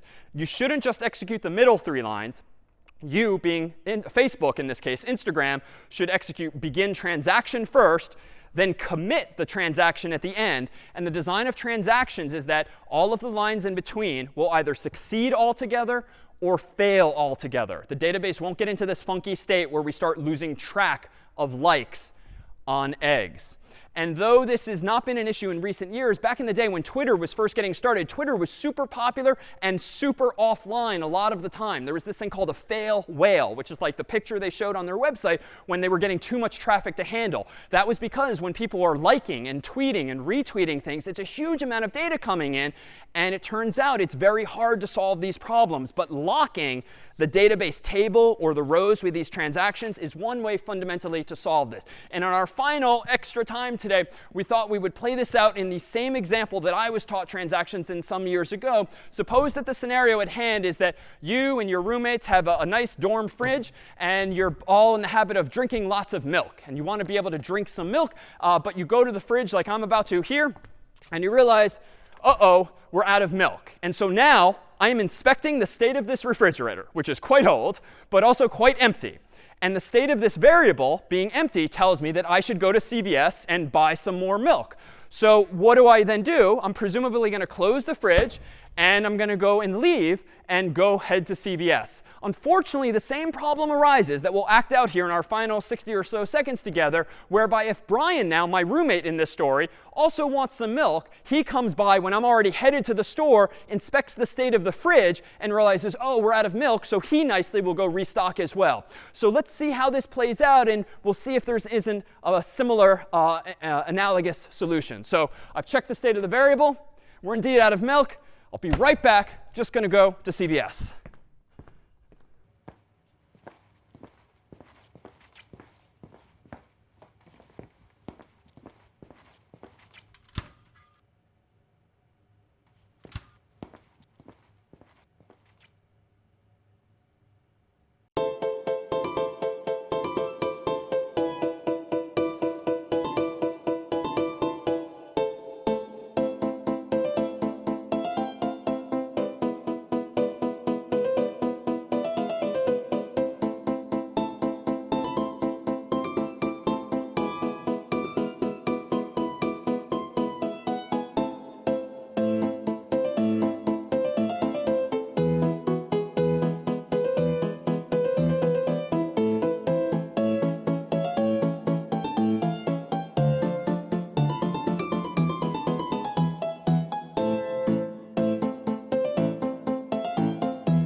All right, I am now back from the store. I've picked up some milk. Going to go ahead and put it into the fridge. And, oh, how did this happen? Now there's multiple jugs of milk. And of course, milk does not last that long. And Brian and I don't drink that much milk. So this is like a really serious problem. We've sort of tried to update the value of this variable at the same time. So how do we go about fixing this? What's the actual solution here? Well, I dare say that we can draw some inspiration from the world of transactions and the world of databases, and perhaps create a visual for here that we hope you never forget. If you take nothing away from today, let's go ahead and act this out one last time, where this time I'm going to be a little more extreme. I go ahead and open the fridge. I realize, oh, we're out of milk. I'm going to go to the store. I do not want to allow for this situation where Brian accidentally checks the fridge as well. So I am going to lock the refrigerator instead. Let me go ahead and drape this through here. A little extreme, but I think so long as he can't get into the fridge, this shouldn't be a problem. Let me go ahead now and just attach the lock here. Almost got it. Come on. All right. Now the fridge is locked. Now I'm going to go get some milk.